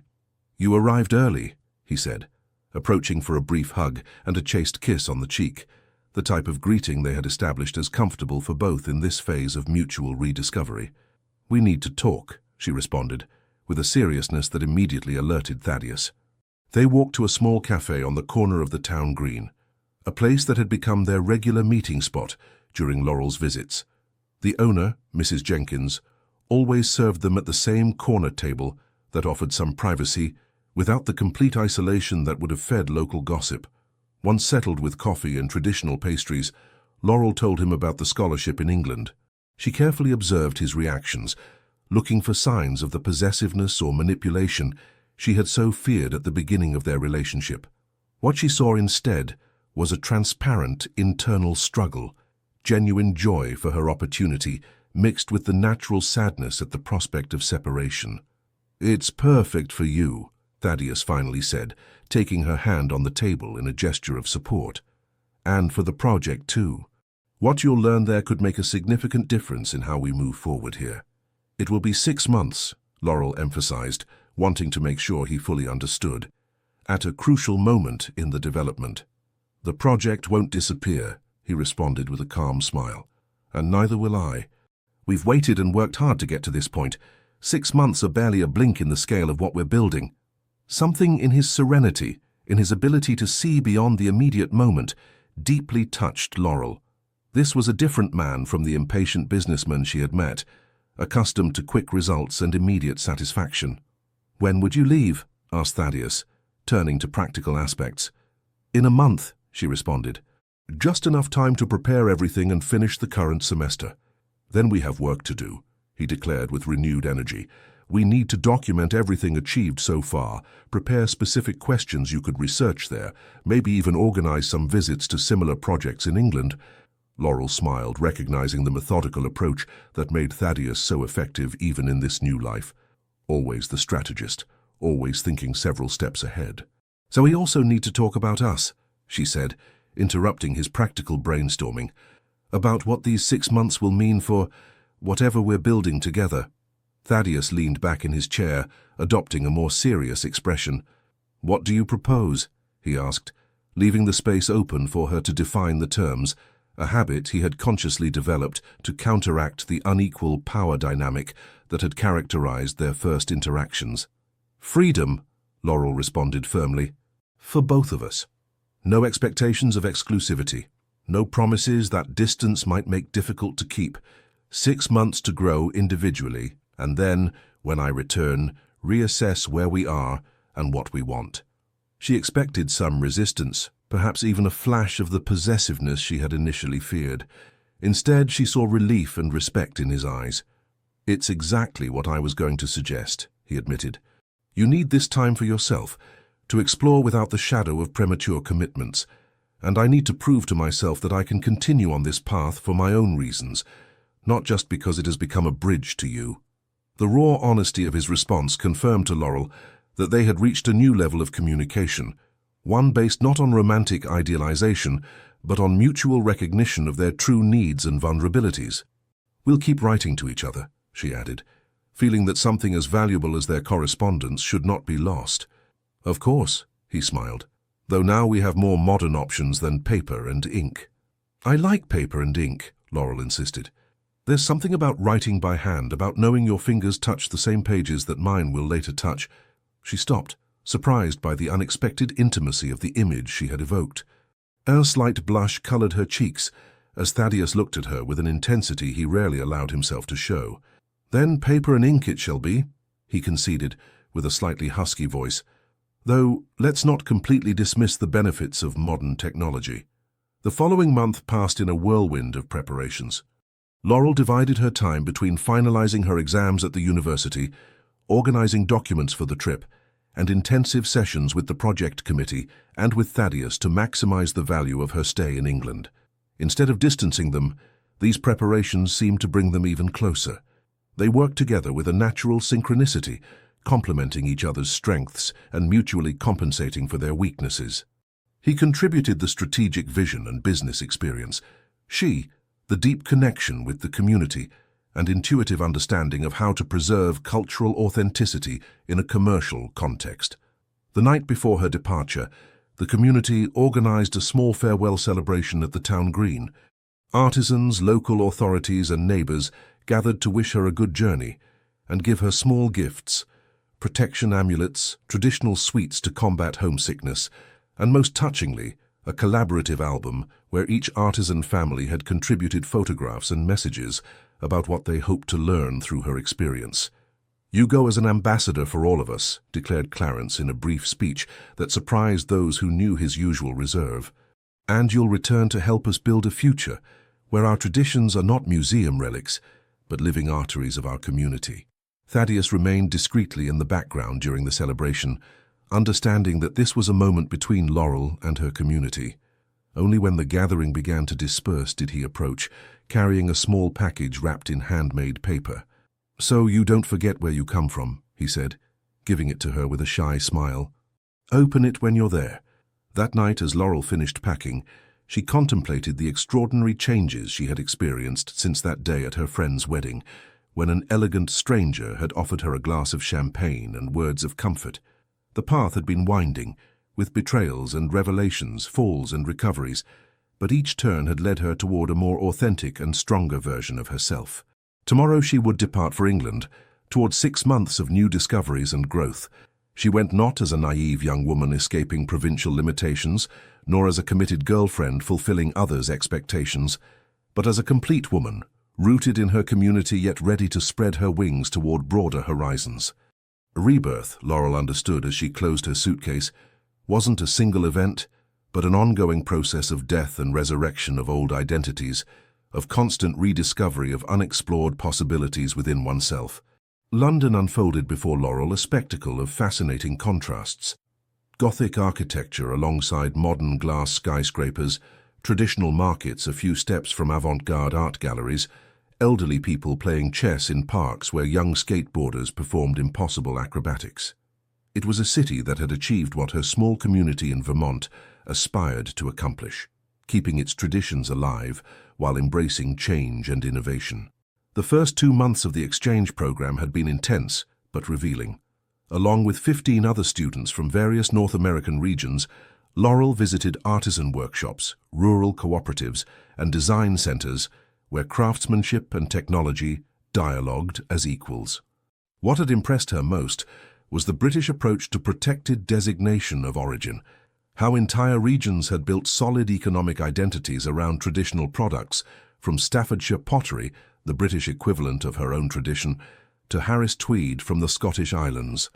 Each discovery, each conversation with British master artisans, each visit to successful cooperatives fed not only her academic reports, but also the long letters she regularly sent to Thaddeus. As they had agreed, their correspondence continued primarily on paper. Once a week, Laurel would sit in a small cafe near Hyde Park and fill pages with detailed descriptions, personal reflections, and questions about the project's progress in her absence. Thaddeus's letters, which arrived with Swiss precision every Monday, brought news of the community, updates on milestones achieved and pending challenges, along with observations about his own process of adaptation to small-town life. What they didn't include were grandiose romantic declarations or emotional pressures. True to their agreement of mutual freedom, they maintained a tone of deep camaraderie and respect, with only occasional glimpses of the more intimate connection they had begun to explore before her departure. It was, Laurel reflected as she reread Thaddeus's latest letter in her small shared apartment, a strangely liberating way to get to know each other. Without the pressure of physical presence, without the social expectations of their community, they could communicate with an honesty that might have been more difficult face to face. "The other day," wrote Thaddeus, "old Mr. Jenkins, who always criticized our project as modern nonsense, stopped me in the square to proudly show me how his 12-year-old grandson had learned to throw clay on the wheel at the community workshop. I thought these things would be lost with my generation," he told me with barely contained tears. "It's these small moments, Laurel, that confirm to me we're on the right path, even if sometimes it seems we advance with frustrating slowness." Laurel smiled, imagining the scene. These glimpses of community transformation meant more to her than any personal declaration of affection. They showed that Thaddeus had truly integrated the vision they both shared, revitalizing traditions not as a nostalgic exercise, but as a living bridge toward a sustainable future. As the program progressed, Laurel began to stand out among her peers.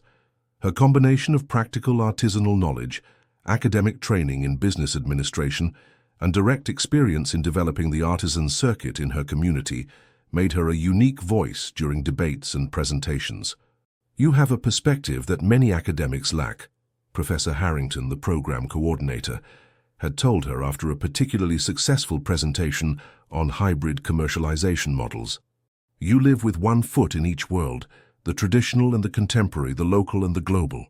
That recognition crystallized something Laurel had been feeling for weeks. Perhaps her true vocation wasn't limited to saving the family business, but could extend to helping other artisan communities find their own balance between preservation and innovation. It was this revelation that led her to accept an unexpected offer that came in the 4th month of her stay, the opportunity to extend her program by 3 additional months to participate in a pilot project with artisan communities in the Scottish Highlands, where UNESCO sought to implement models similar to those working in England. The decision wasn't easy. Extending her stay would mean 9 months away from home instead of the originally planned 6. 9 months during which the community project would reach crucial milestones without her direct presence.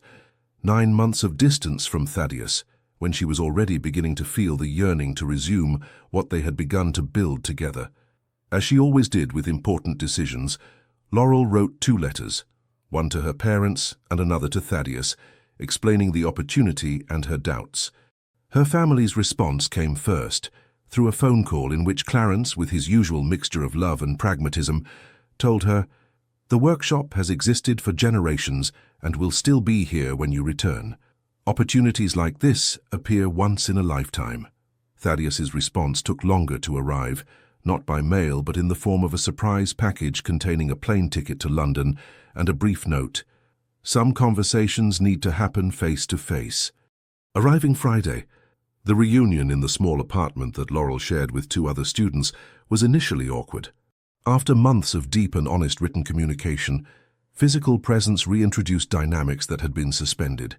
The age difference that manifested in Thaddeus's new grey hairs, the physical attraction that neither had mentioned in their letters, but which now proved undeniable, the acute awareness that they were no longer exactly the same people who had said goodbye 6 months earlier. "You're different," was the first thing Thaddeus said after an initial hug that they both kept brief, conscious of the curious glances from Laurel's roommates. "You too," she responded, noticing the tan that had darkened his skin, the result of days working under the Vermont sun, and the much more casual clothes he now habitually wore. "Small-town life suits you well." They walked through Covent Garden, looking for a quiet place to talk. Finally, they sat in a small square, surrounded by centuries-old buildings and the distant murmur of tourists and locals. "I didn't come to convince you of anything," Thaddeus immediately clarified, as if fearing she might misinterpret his presence. "I just felt this decision was too important to discuss by letter." "I appreciate the gesture," Laurel responded, sincerely touched by the effort this trip represented for someone as busy as him. "But I'm still undecided. The opportunity is extraordinary, but I feel I'm abandoning responsibilities at home." "What responsibilities exactly?" asked Thaddeus, with that ability he had developed to go directly to the core of a dilemma. "With the project? With your family? With me?" The direct question forced her to clarify her own thoughts. "With all of them, I suppose," she admitted. "The project is in a crucial phase. My father isn't as young as he used to be, and we—" She paused, unsure of how to exactly define what existed between them after these months of separation.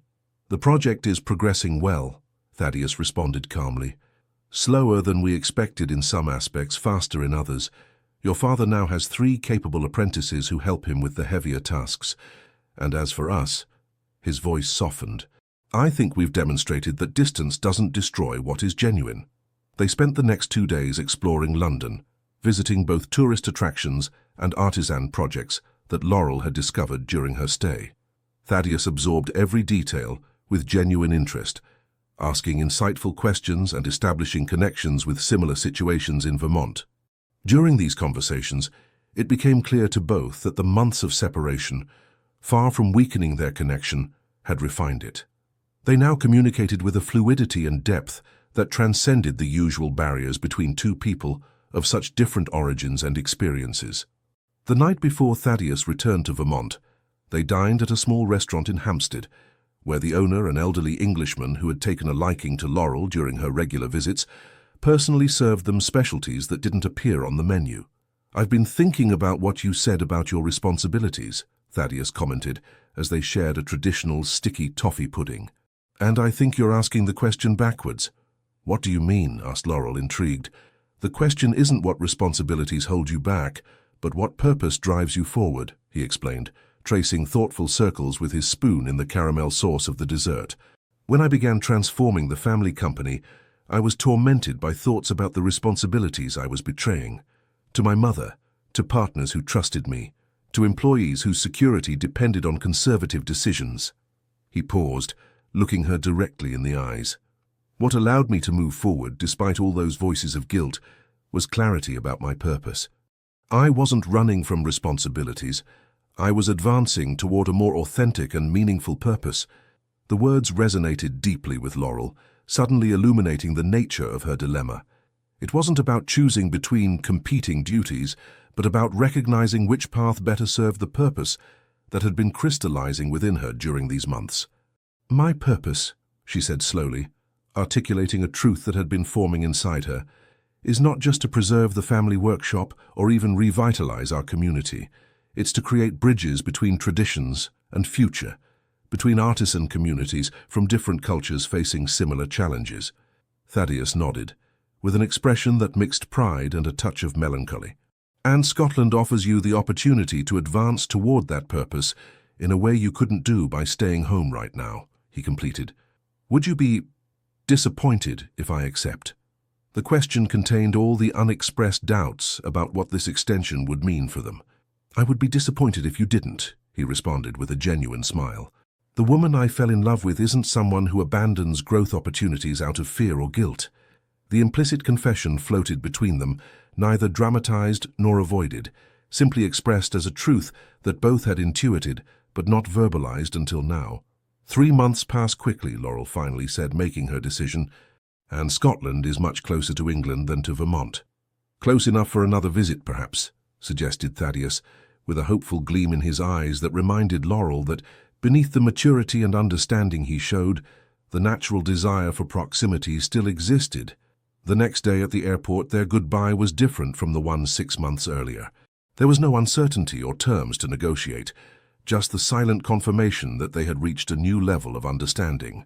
"Write to me from Scotland," said Thaddeus, allowing himself for the first time a hug that clearly communicated his feelings. "I want to know everything you discover there." "I will," promised Laurel. "And this time I'll answer all your letters." As she watched him disappear into the crowd toward the boarding gate, Laurel felt a strange mixture of emotions, the natural sadness of physical separation, but also a deep tranquility. For the first time since they met, she had the certainty that what existed between them didn't depend on geographic proximity or external circumstances. It was, she understood, as she returned to the city to prepare for her trip to Scotland, the type of connection that could only flourish between two people who had done the difficult work of finding themselves first. The distant horizons no longer represented a threat but a promise, that of eventually returning, not as the same person who had left, but as a more complete version, more capable of building alongside Thaddeus and her community the future they had both begun to imagine together. The Scottish Highlands extended to the horizon like a golden ocean under the relentless July sun. From the window of the small all-terrain vehicle taking her back to Edinburgh, after 2 weeks in a remote Highland community, Laurel contemplated the landscape, while reflecting on the discoveries of the last 3 months. Scotland had been a revelation. Here, artisanal traditions were not museum pieces, but an integral part of daily life. In the workshops of Edinburgh and Glasgow, artisans worked in family studios using techniques transmitted through generations, creating everything from elaborate pottery to delicate metalwork and textile crafts. What had impressed Laurel most was how these communities maintained a delicate balance between preservation and innovation. Young apprentices respected ancestral techniques while subtly introducing contemporary elements that made the pieces relevant for global markets. "It's like a river," Hamish, a master weaver in a women's cooperative in the Highlands, had explained to her. "The water is always new, but the riverbed remains. That's how our traditions should be, the bed that guides but allows new waters to flow." The metaphor resonated deeply with the vision that Laurel and Thaddeus had been developing for their own community. In their letters, increasingly frequent and personal, they shared these parallels and reflected on how to adapt the lessons from Scotland to the Vermont context. "What you describe about the apprenticeship system in the Edinburgh Crafts District," Thaddeus had written in his latest letter, "has surprising similarities with what we're trying to implement here. The crucial difference seems to be that they never lost the continuity of transmission between generations. We are trying to reconnect a chain that began to break decades ago." The work in Scotland had been intense but deeply satisfying. Along with a small international team, Laurel had helped document endangered craft techniques, establish connections between rural cooperatives and contemporary designers, and develop educational programs that made craftsmanship attractive to young people who, as in Vermont, often saw these traditions as irrelevant relics. Now, as the jeep approached the stone walls of Edinburgh, Laurel felt a mixture of satisfaction and anticipation. Her time in Scotland was coming to an end. In a week, she would be back in London for the closing ceremony of the program, and 2 weeks after that, she would finally return to Vermont after almost 10 months of absence. Part of her yearned for the return, family food, the sound of New England accents with their particular idioms, the familiar faces of her parents and friends. But another part feared what she would find. Had she changed too much? Would she fit back into the community she now saw through a lens broadened by international experiences? And Thaddeus, how would it be to reunite after so many months of purely epistolary connection? That night, In the small room she occupied in a traditional Edinburgh guest house, Laurel wrote what would be her last letter from foreign lands. Dear Thaddeus, the Highlands taught me their final lesson today. That distance is relative. From certain hills, one can see so far that what seems unreachable is, in reality, just a day's journey away. I think our separation these months has been like that.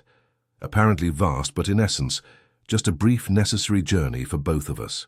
I return to Vermont not as the young woman who left, but as a woman who has seen broader horizons and, precisely because of that, values her roots more deeply. The Highland craftspeople have a saying, "To see your home clearly, you must leave it for a while." I never understood it as well as I do now. In a week, I'll be in London for the closing ceremony, and 2 weeks after that, finally home. These months away have been a gift, Thaddeus, not only for what I've learned professionally, but for the clarity they've given me about what truly matters. Our letters have built a stronger bridge than any physical proximity could have achieved. I first knew you as an almost fictional character, then as a man with lights and shadows, and now, through your written words during these months, as someone whose soul resonates with mine in ways I never imagined possible. There is much to say, but I prefer to save some words for when we're face to face. Some truths deserve to be pronounced while looking into the eyes of the one who hears them. Until very soon, Laurel. She sealed the envelope with the same ritual care that had characterized her correspondence these months. Outside, the evening call of bagpipes resonated from the Royal Mile, reminding her that soon this soundscape, so different from her native Vermont, would be just a memory. The following week passed in a whirlwind of final reports, emotional goodbyes, and last visits to the workshops where she had spent so many hours learning and documenting. To her surprise, several master artisans with whom she had worked gave her small gifts: a Celtic protection knot, a piece of hand-woven cloth, a tiny wooden box carved with geometric patterns. "So you don't forget that you now have family in Scotland too," Hamish's wife told her, while hugging her tightly.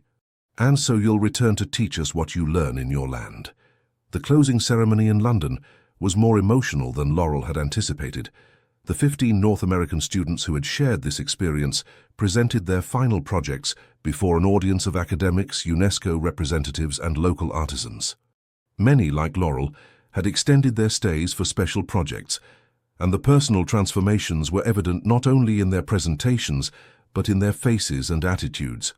"When this program began," commented Professor Harrington during the subsequent reception, "I told you that you came to learn about European models of artisanal preservation, but the truth is that we have learned as much from you as you from us. Your passion, your visceral connection with these traditions. It's something that European academia has sometimes lost amid theories and cultural policies." The observation resonated with something Laurel had been thinking for weeks, that her community in Vermont, despite its economic and technical limitations, possessed an invaluable richness in the authenticity of its connection with the traditions it preserved. It wasn't something they should overcome to modernize, but the very foundation upon which to build any meaningful innovation. The last day in London, as she packed her belongings, considerably increased by books, material samples, and small artisanal treasures from Scotland and England, Laurel found the package that Thaddeus had given her before her departure, 10 months earlier. "So you don't forget where you come from," he had said. She had opened it during her first days in England. It was a small silver locket with a hand-painted miniature of the family workshop, executed with a master's precision. The piece, which she had carried with her to every place she visited, perfectly represented what Thaddeus had come to mean in her life: someone who valued her roots while encouraging her to spread her wings. The transatlantic flight gave her time to process the magnitude of the changes she had experienced.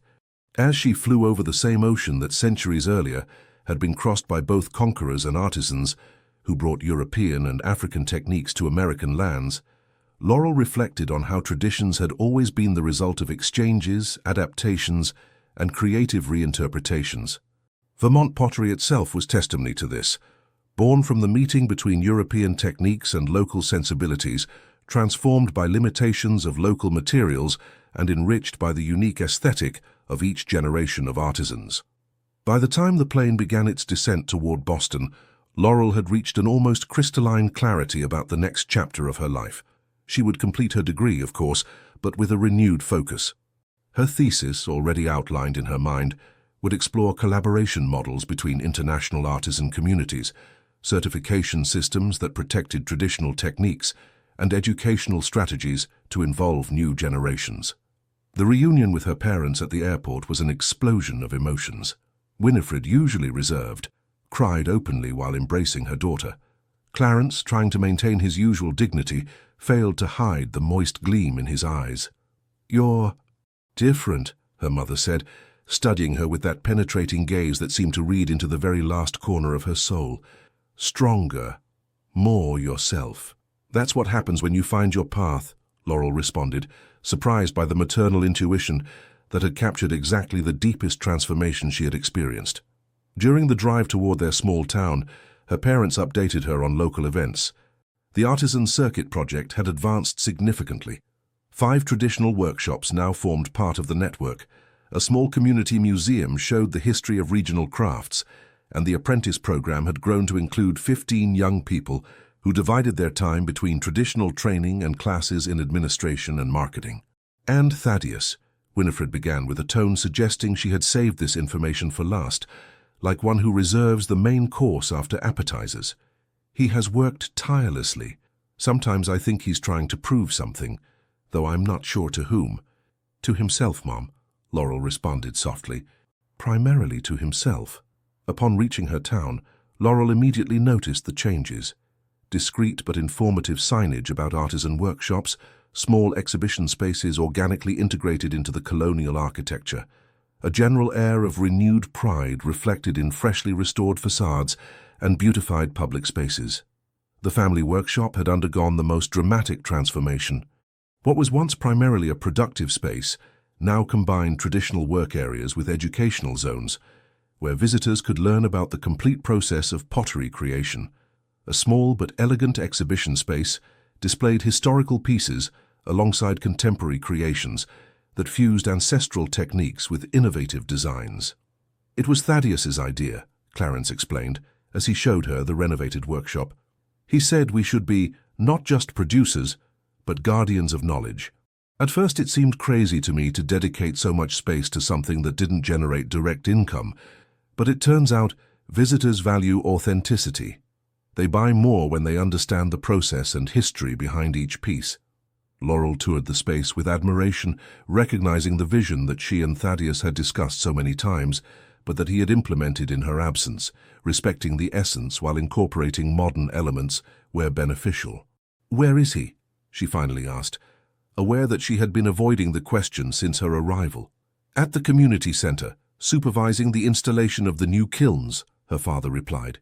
"He said he didn't want to impose on your family reunion, that he would seek you out tomorrow." The consideration of the gesture touched Laurel. It was another indication of how Thaddeus had evolved, from the businessman accustomed to occupying the center of attention to the man who understood the importance of family spaces and times. That night, after an extended dinner where family and close friends celebrated her return, Laurel walked to the town green. St. Michael's Church, where it had all begun almost 2 years earlier, stood illuminated against the starry sky. She sat on the same bench where she had shared so many decisive conversations with Thaddeus, savoring the familiar fragrance of lavender that drifted from nearby gardens. It was there where she saw him for the first time since her return. Thaddeus was walking on the opposite side of the green, absorbed in a conversation with 2 young artisans. He hadn't seen her yet, which gave Laurel the opportunity to observe him without being noticed. The changes were subtle but significant. He dressed with the elegant simplicity he had adopted since his permanent move to the town, but his posture had lost the stiffness that once reflected decades of formal corporate environments. He gestured animatedly while speaking, with the naturalness of someone who has found his true element. His face, though marked by new lines that suggested months of intensive work, radiated a serenity that dramatically contrasted with the controlled tension that characterized him when they first met. When he finally turned his head and saw her, time seemed to stop. The green, with its tourists and locals enjoying the mild night, vanished in a second of perfect clarity, as if the entire universe reduced to that single point of connection between 2 gazes, recognizing each other after months of physical separation. Thaddeus excused himself to his companions and walked toward her with measured steps. neither too fast to suggest anxiety, nor too slow to indicate reserve. It was the sure step of someone who knows exactly where he is heading. "Welcome home," he said simply when he stood before her, with a smile that contained all the messages they had exchanged for months. "It's good to be back," Laurel responded, surprised by the naturalness with which they resumed their connection, as if the 10 months of physical separation had been merely a parenthesis in an ongoing conversation. They sat on the bench, contemplating the illuminated church, while the night advanced around them. They talked for hours, not about grand declarations or grandiose plans, but about everyday details, the most promising apprentices at the workshop, the technical difficulties with the new kilns, Laurel's anecdotes about Scottish artisans whose lives surprisingly reflected those of their American counterparts. It was only when the church bells marked midnight that the conversation turned toward the personal. "Your letters were my anchor these months," Thaddeus confessed, looking at his own hands as if searching for the right words. "They helped me stay the course when everything seemed overwhelming." "Were there such moments?" asked Laurel, perceiving that there were untold stories in his letters, challenges he might have faced alone. "Many," he admitted with a tired smile. The international funders almost withdrew their support when disputes began between workshops about who deserved more visibility. The town council changed parties, and the new mayor wanted to renegotiate all permits. My mother attempted one last legal maneuver to force me to return to the family company. The list of obstacles seemed endless, but what impressed Laurel wasn't the difficulties, but the tranquility with which Thaddeus related them, without drama or self-pity. They were simply challenges he had faced and overcome, a natural part of the path he had chosen. "And at no point did you think about giving up, about returning to the easier life you left behind?" The question was genuine, not a test, but an attempt to understand the depth of his transformation. Thaddeus remained silent for a moment, seriously considering the question. "Once," he finally responded. "One night in December, when it seemed everything was crumbling simultaneously. I was alone in my apartment, soaked after hours trying to repair leaks in the community center roof during a brutal storm. The contrast with my old life, the climate-controlled penthouse, the staff available 24 hours, problems that were solved with a phone call, had never been so acute." He paused, clearly reliving that moment of weakness. "That night, your letter arrived from Scotland, the one that included photographs of that Highland Women's Cooperative that had transformed their village with a loom and unshakable determination. I read it over and over, and understood that what we were building here, what you, your family, this community were allowing me to help build, was more valuable than any material comfort I had left behind." His words resonated deeply with Laurel, confirming what she had intuited for months, that Thaddeus's transformation wasn't a phase or a strategy, but an authentic rebirth. "And you?" he asked, turning toward her with genuine curiosity. "Were there moments when you yearned not to have left?" "I didn't yearn not to have left," Laurel responded with careful precision, "but there were moments when I yearned to return sooner, particularly in Scotland, when I saw how those communities achieved balances that we're just beginning to build. I wanted to immediately bring back every idea, every model, every solution." Thaddeus's smile widened. "I recognize that impatience. It has cost me a lot to learn that some processes need their time, that not everything can or should be accelerated." "Another lesson we share," Laurel nodded, aware of how their parallel paths had led them to similar discoveries. A comfortable silence established itself between them, the type of silence that is only possible between two people who have overcome the need to fill every moment with words. The stars shone intensely over the almost deserted green, and somewhere nearby a solitary musician played a nostalgic melody on a guitar. "Tomorrow is the big day," Thaddeus finally commented, "the official inauguration of the complete circuit. The governor will come, and representatives from UNESCO and journalists from national media." "Nervous?" asked Laurel, noticing a certain tension in his voice. "Not about the ceremony," he responded, looking at her directly. "About what comes after." "And what comes after, Thaddeus?" The question floated between them, loaded with meanings that transcended the community project or any professional initiative. "That," he said softly, "depends greatly on the conversation we're having right now." The moment had arrived. After months of letters that had gradually moved from sharing ideas and experiences to exploring deeper feelings, They were finally face to face, ready to define what they had so carefully built at a distance. "These months away," Laurel began, choosing her words with the precision of someone who understands their weight, "gave me something invaluable, the certainty that what I feel for you doesn't depend on external circumstances or physical proximity. It's not gratitude or dazzlement, or even the natural attraction between two people who share visions and struggles." She breathed deeply before continuing.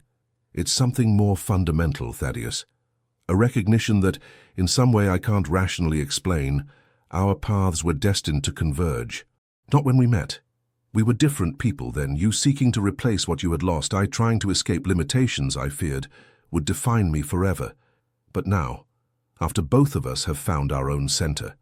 The words came naturally, as if they had been waiting for the precise moment to be pronounced.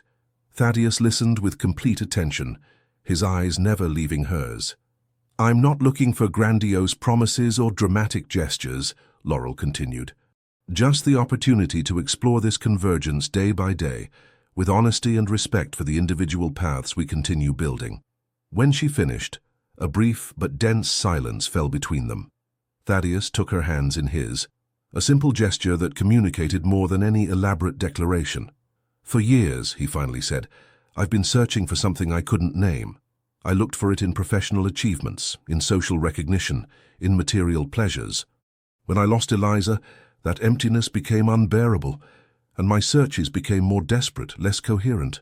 His voice acquired a reflective quality, as if he were articulating thoughts that had been forming for a long time. "What I didn't understand then, and am just beginning to grasp now, is that I was looking in the wrong place.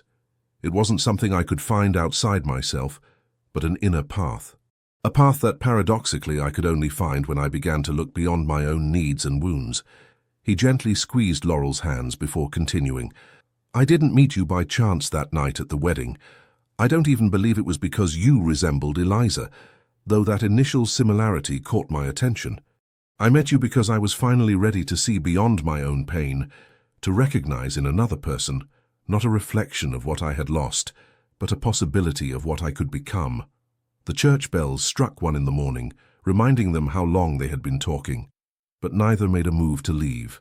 "I don't know exactly what to call what exists between us," Thaddeus continued. "I know it's not simple attraction, or convenience, or even just compatibility of visions.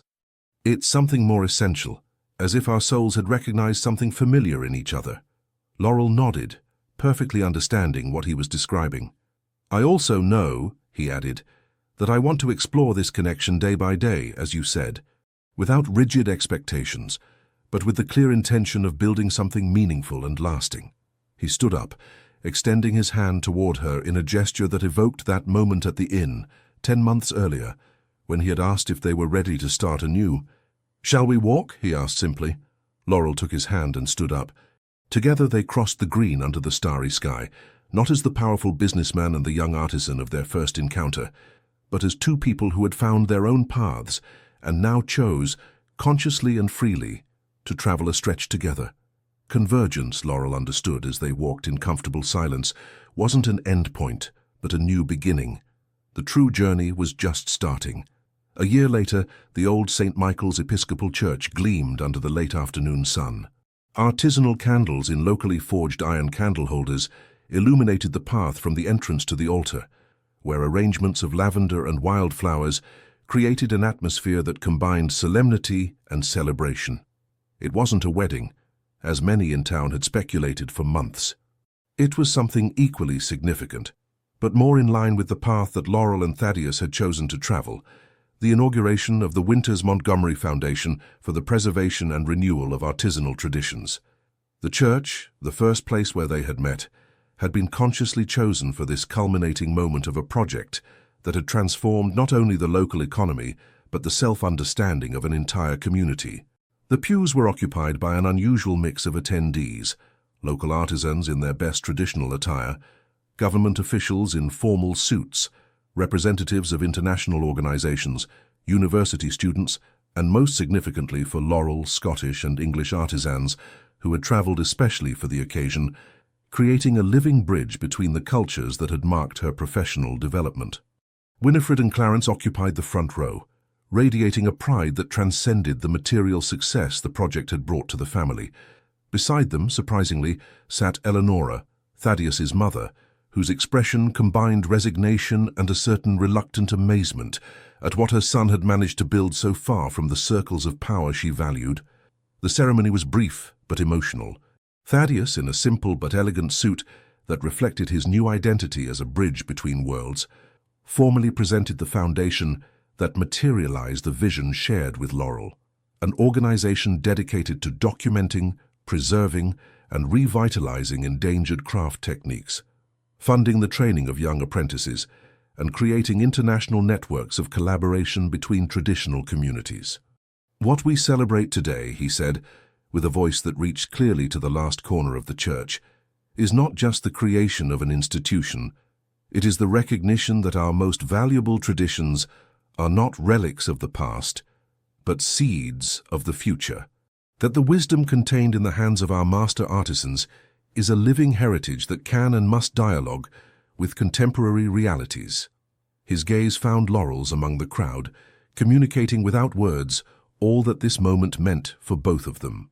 "This foundation," he continued, "is born from the conviction that the knowledge transmitted through generations deserves to be preserved not only for its historical or aesthetic value, but because it contains answers to questions our modern world is just beginning to formulate, about sustainability, about purposeful work, about resilient communities in times of accelerated change." When Laurel's turn came, who now held not only her recently completed degree, but also the position of Director of Educational Programs for the Foundation, she approached the podium with the quiet confidence of someone who has found her purpose. "Almost 3 years ago," she began, "I sat in this same church during my best friend's wedding, feeling trapped between love for my roots and yearning for broader horizons. I couldn't imagine then that both impulses were not only compatible, but complementary." Her gaze swept over the attentive faces filling the church, pausing briefly on her parents, on Thaddeus, on the Scottish artisans whose weaving techniques were now being studied at the local training centre. "What we have built together, this artisan circuit, this renaissance of traditions, this international collaboration network, demonstrates that we don't need to choose between preserving our roots and embracing change. That true tradition has never been static, but adaptive, always in dialogue with new realities and needs."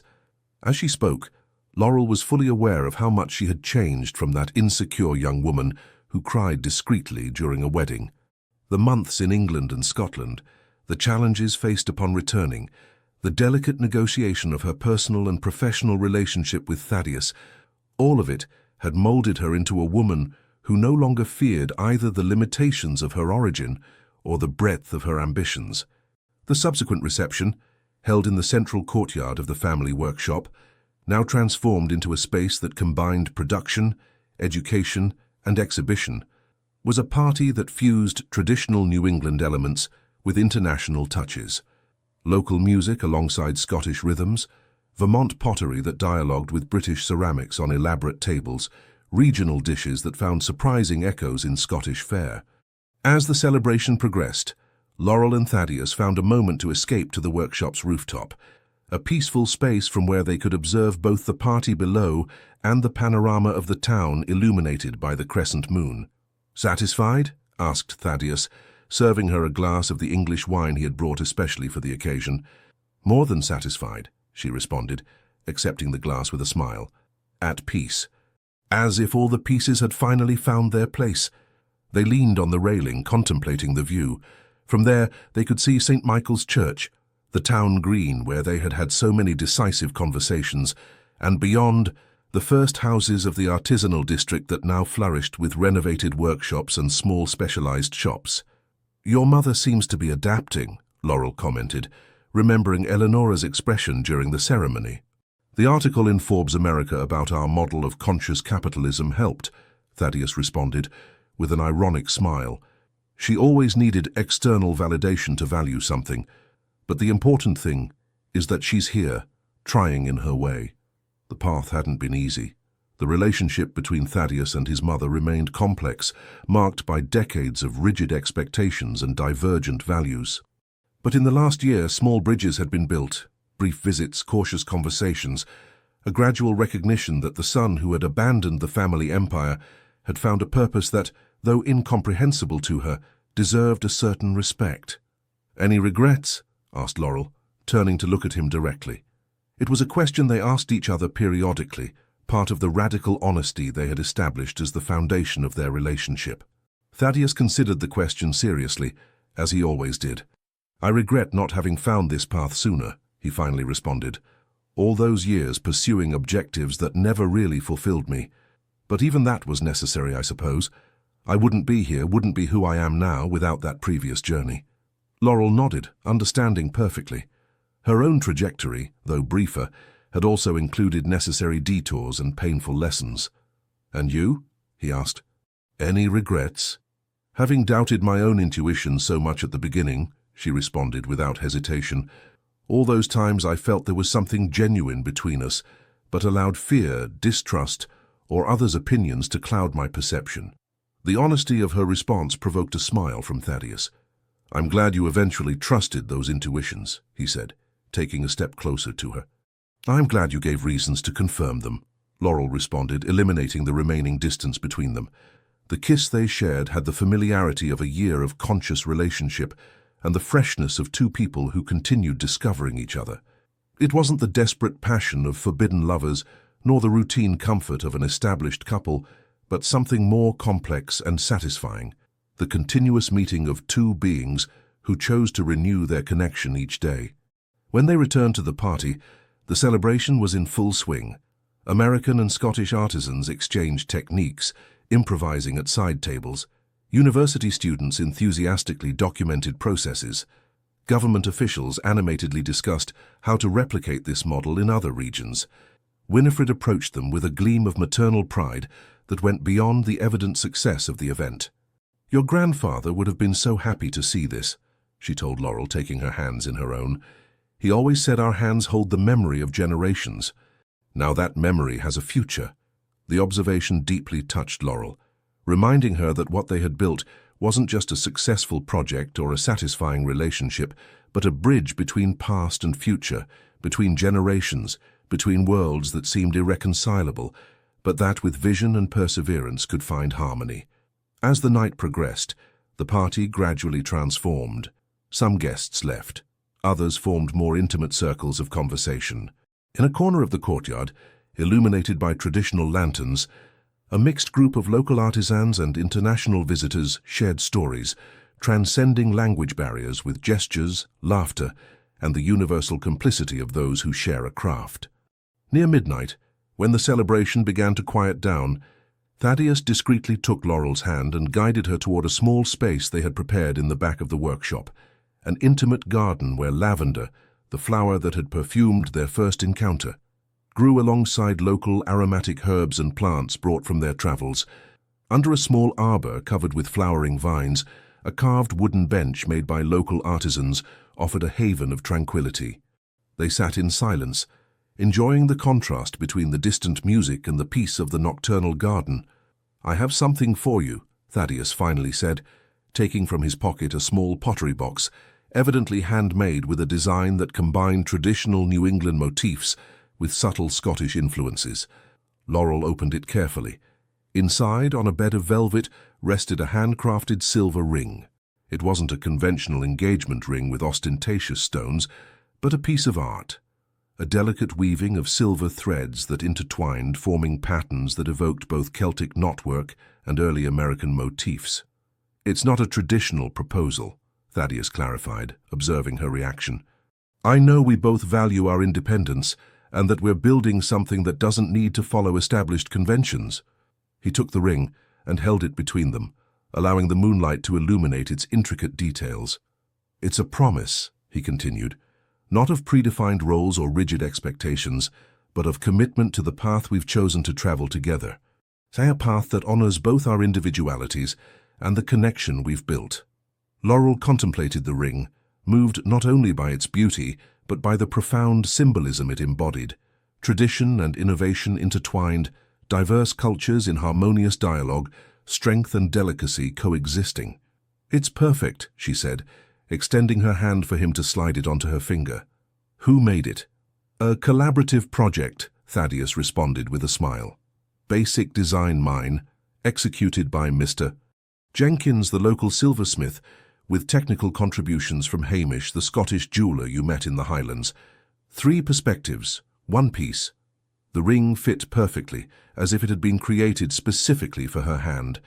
And in a way, Laurel reflected, it had been a tangible manifestation of a relationship that had formed with equal precision, naturally adapting to who they really were, not to external roles or expectations. "I also have something for you," she said, taking from her purse a small object wrapped in embroidered cloth. Thaddeus unwrapped it carefully, revealing a unique piece of pottery, a small hourglass where the traditional wooden structure had been replaced by hand-painted ceramic. The upper half showed traditional Vermont motifs, the lower, patterns inspired by the Scottish ceramics that Laurel had studied during her stay in the Highlands. "To remind us that time is not our enemy but our ally," she explained, "that some things, the most valuable, need to develop at their own pace, without haste or external pressures." Thaddeus turned the hourglass, watching how the sand began to flow from the American section to the Scottish one, creating unique and unrepeatable patterns in each fall. "It's beautiful," he said, genuinely moved by the symbolism of the gift. "Did you make it?" "My design, shared execution between my father and me," Laurel confirmed. "My first formal project as an artisan since returning from my travels. A way to reconnect with the family tradition while incorporating what I learned abroad." They looked at each other in silence, aware that these exchanges of symbolic objects represented much more than gifts. They were tangible manifestations of the unique way they had chosen to love each other, honoring their individualities while celebrating their connection.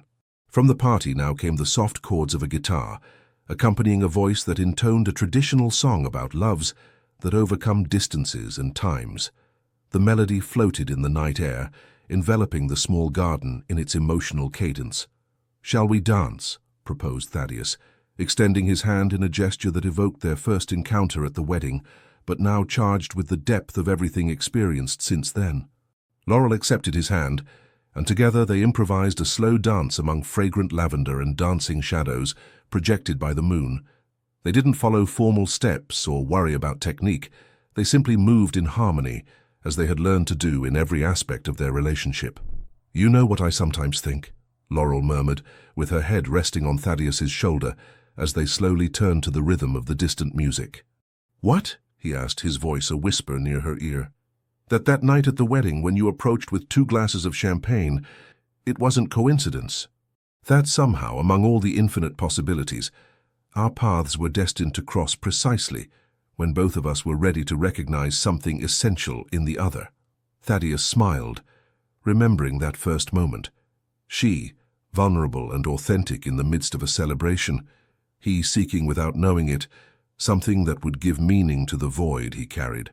"Perhaps you're right," he responded, "though I prefer to think that what was extraordinary wasn't the initial encounter but everything we chose to build afterward, despite the obstacles and misunderstandings." They stopped under an arch covered with white flowers, their silhouettes cut against the silver light of the moon. In that moment of perfect intimacy, as the music faded in the distance and the world seemed to reduce to the space between their bodies, Laurel understood with crystalline clarity the deepest truth of their shared journey. "True love," she said, looking directly into the eyes of the man she had learned to know and value in all his dimensions, "is not a destination we reach, but a path we choose to travel each day." Thaddeus nodded, recognizing the wisdom in her words. "And it is a path," he added, "that becomes richer and more beautiful precisely because we choose to travel it together, with open eyes and conscious hearts, never losing our individualities." The kiss they shared then sealed not an ending, but a continuous beginning, the renewed promise to keep discovering and choosing each other mutually in the journey that was just beginning. As they returned to the celebration, where friends and family awaited them for the night's final toasts, Laurel carried with her the quiet certainty that, in a world of constant changes and uncertainties, she had found not only her own center, but also a traveling companion with whom she could be fully authentic. St. Michael's Church, the silent witness to their first meeting, stood majestic under the starry sky, its bells occasionally marking the passing hours. Within its centuries-old walls, and on the cobblestone streets surrounding it, generations had lived their own stories of search, loss, and discovery. Now, Laurel and Thaddeus added theirs to that invisible fabric of human narratives. A story not of romantic perfection, but of shared growth, of two distinct paths that had converged not by inescapable destiny, but by conscious choices renewed each day. As the last melody of the night floated in the lavender-scented air, the silent promise between them shone more intensely than any pronounced word. They would continue building, together and separately, a future that honored both their roots and their wings. Sometimes the deepest love is not that which completes you, but that which allows you to be more completely yourself, while walking alongside another who is making their own journey of self-discovery.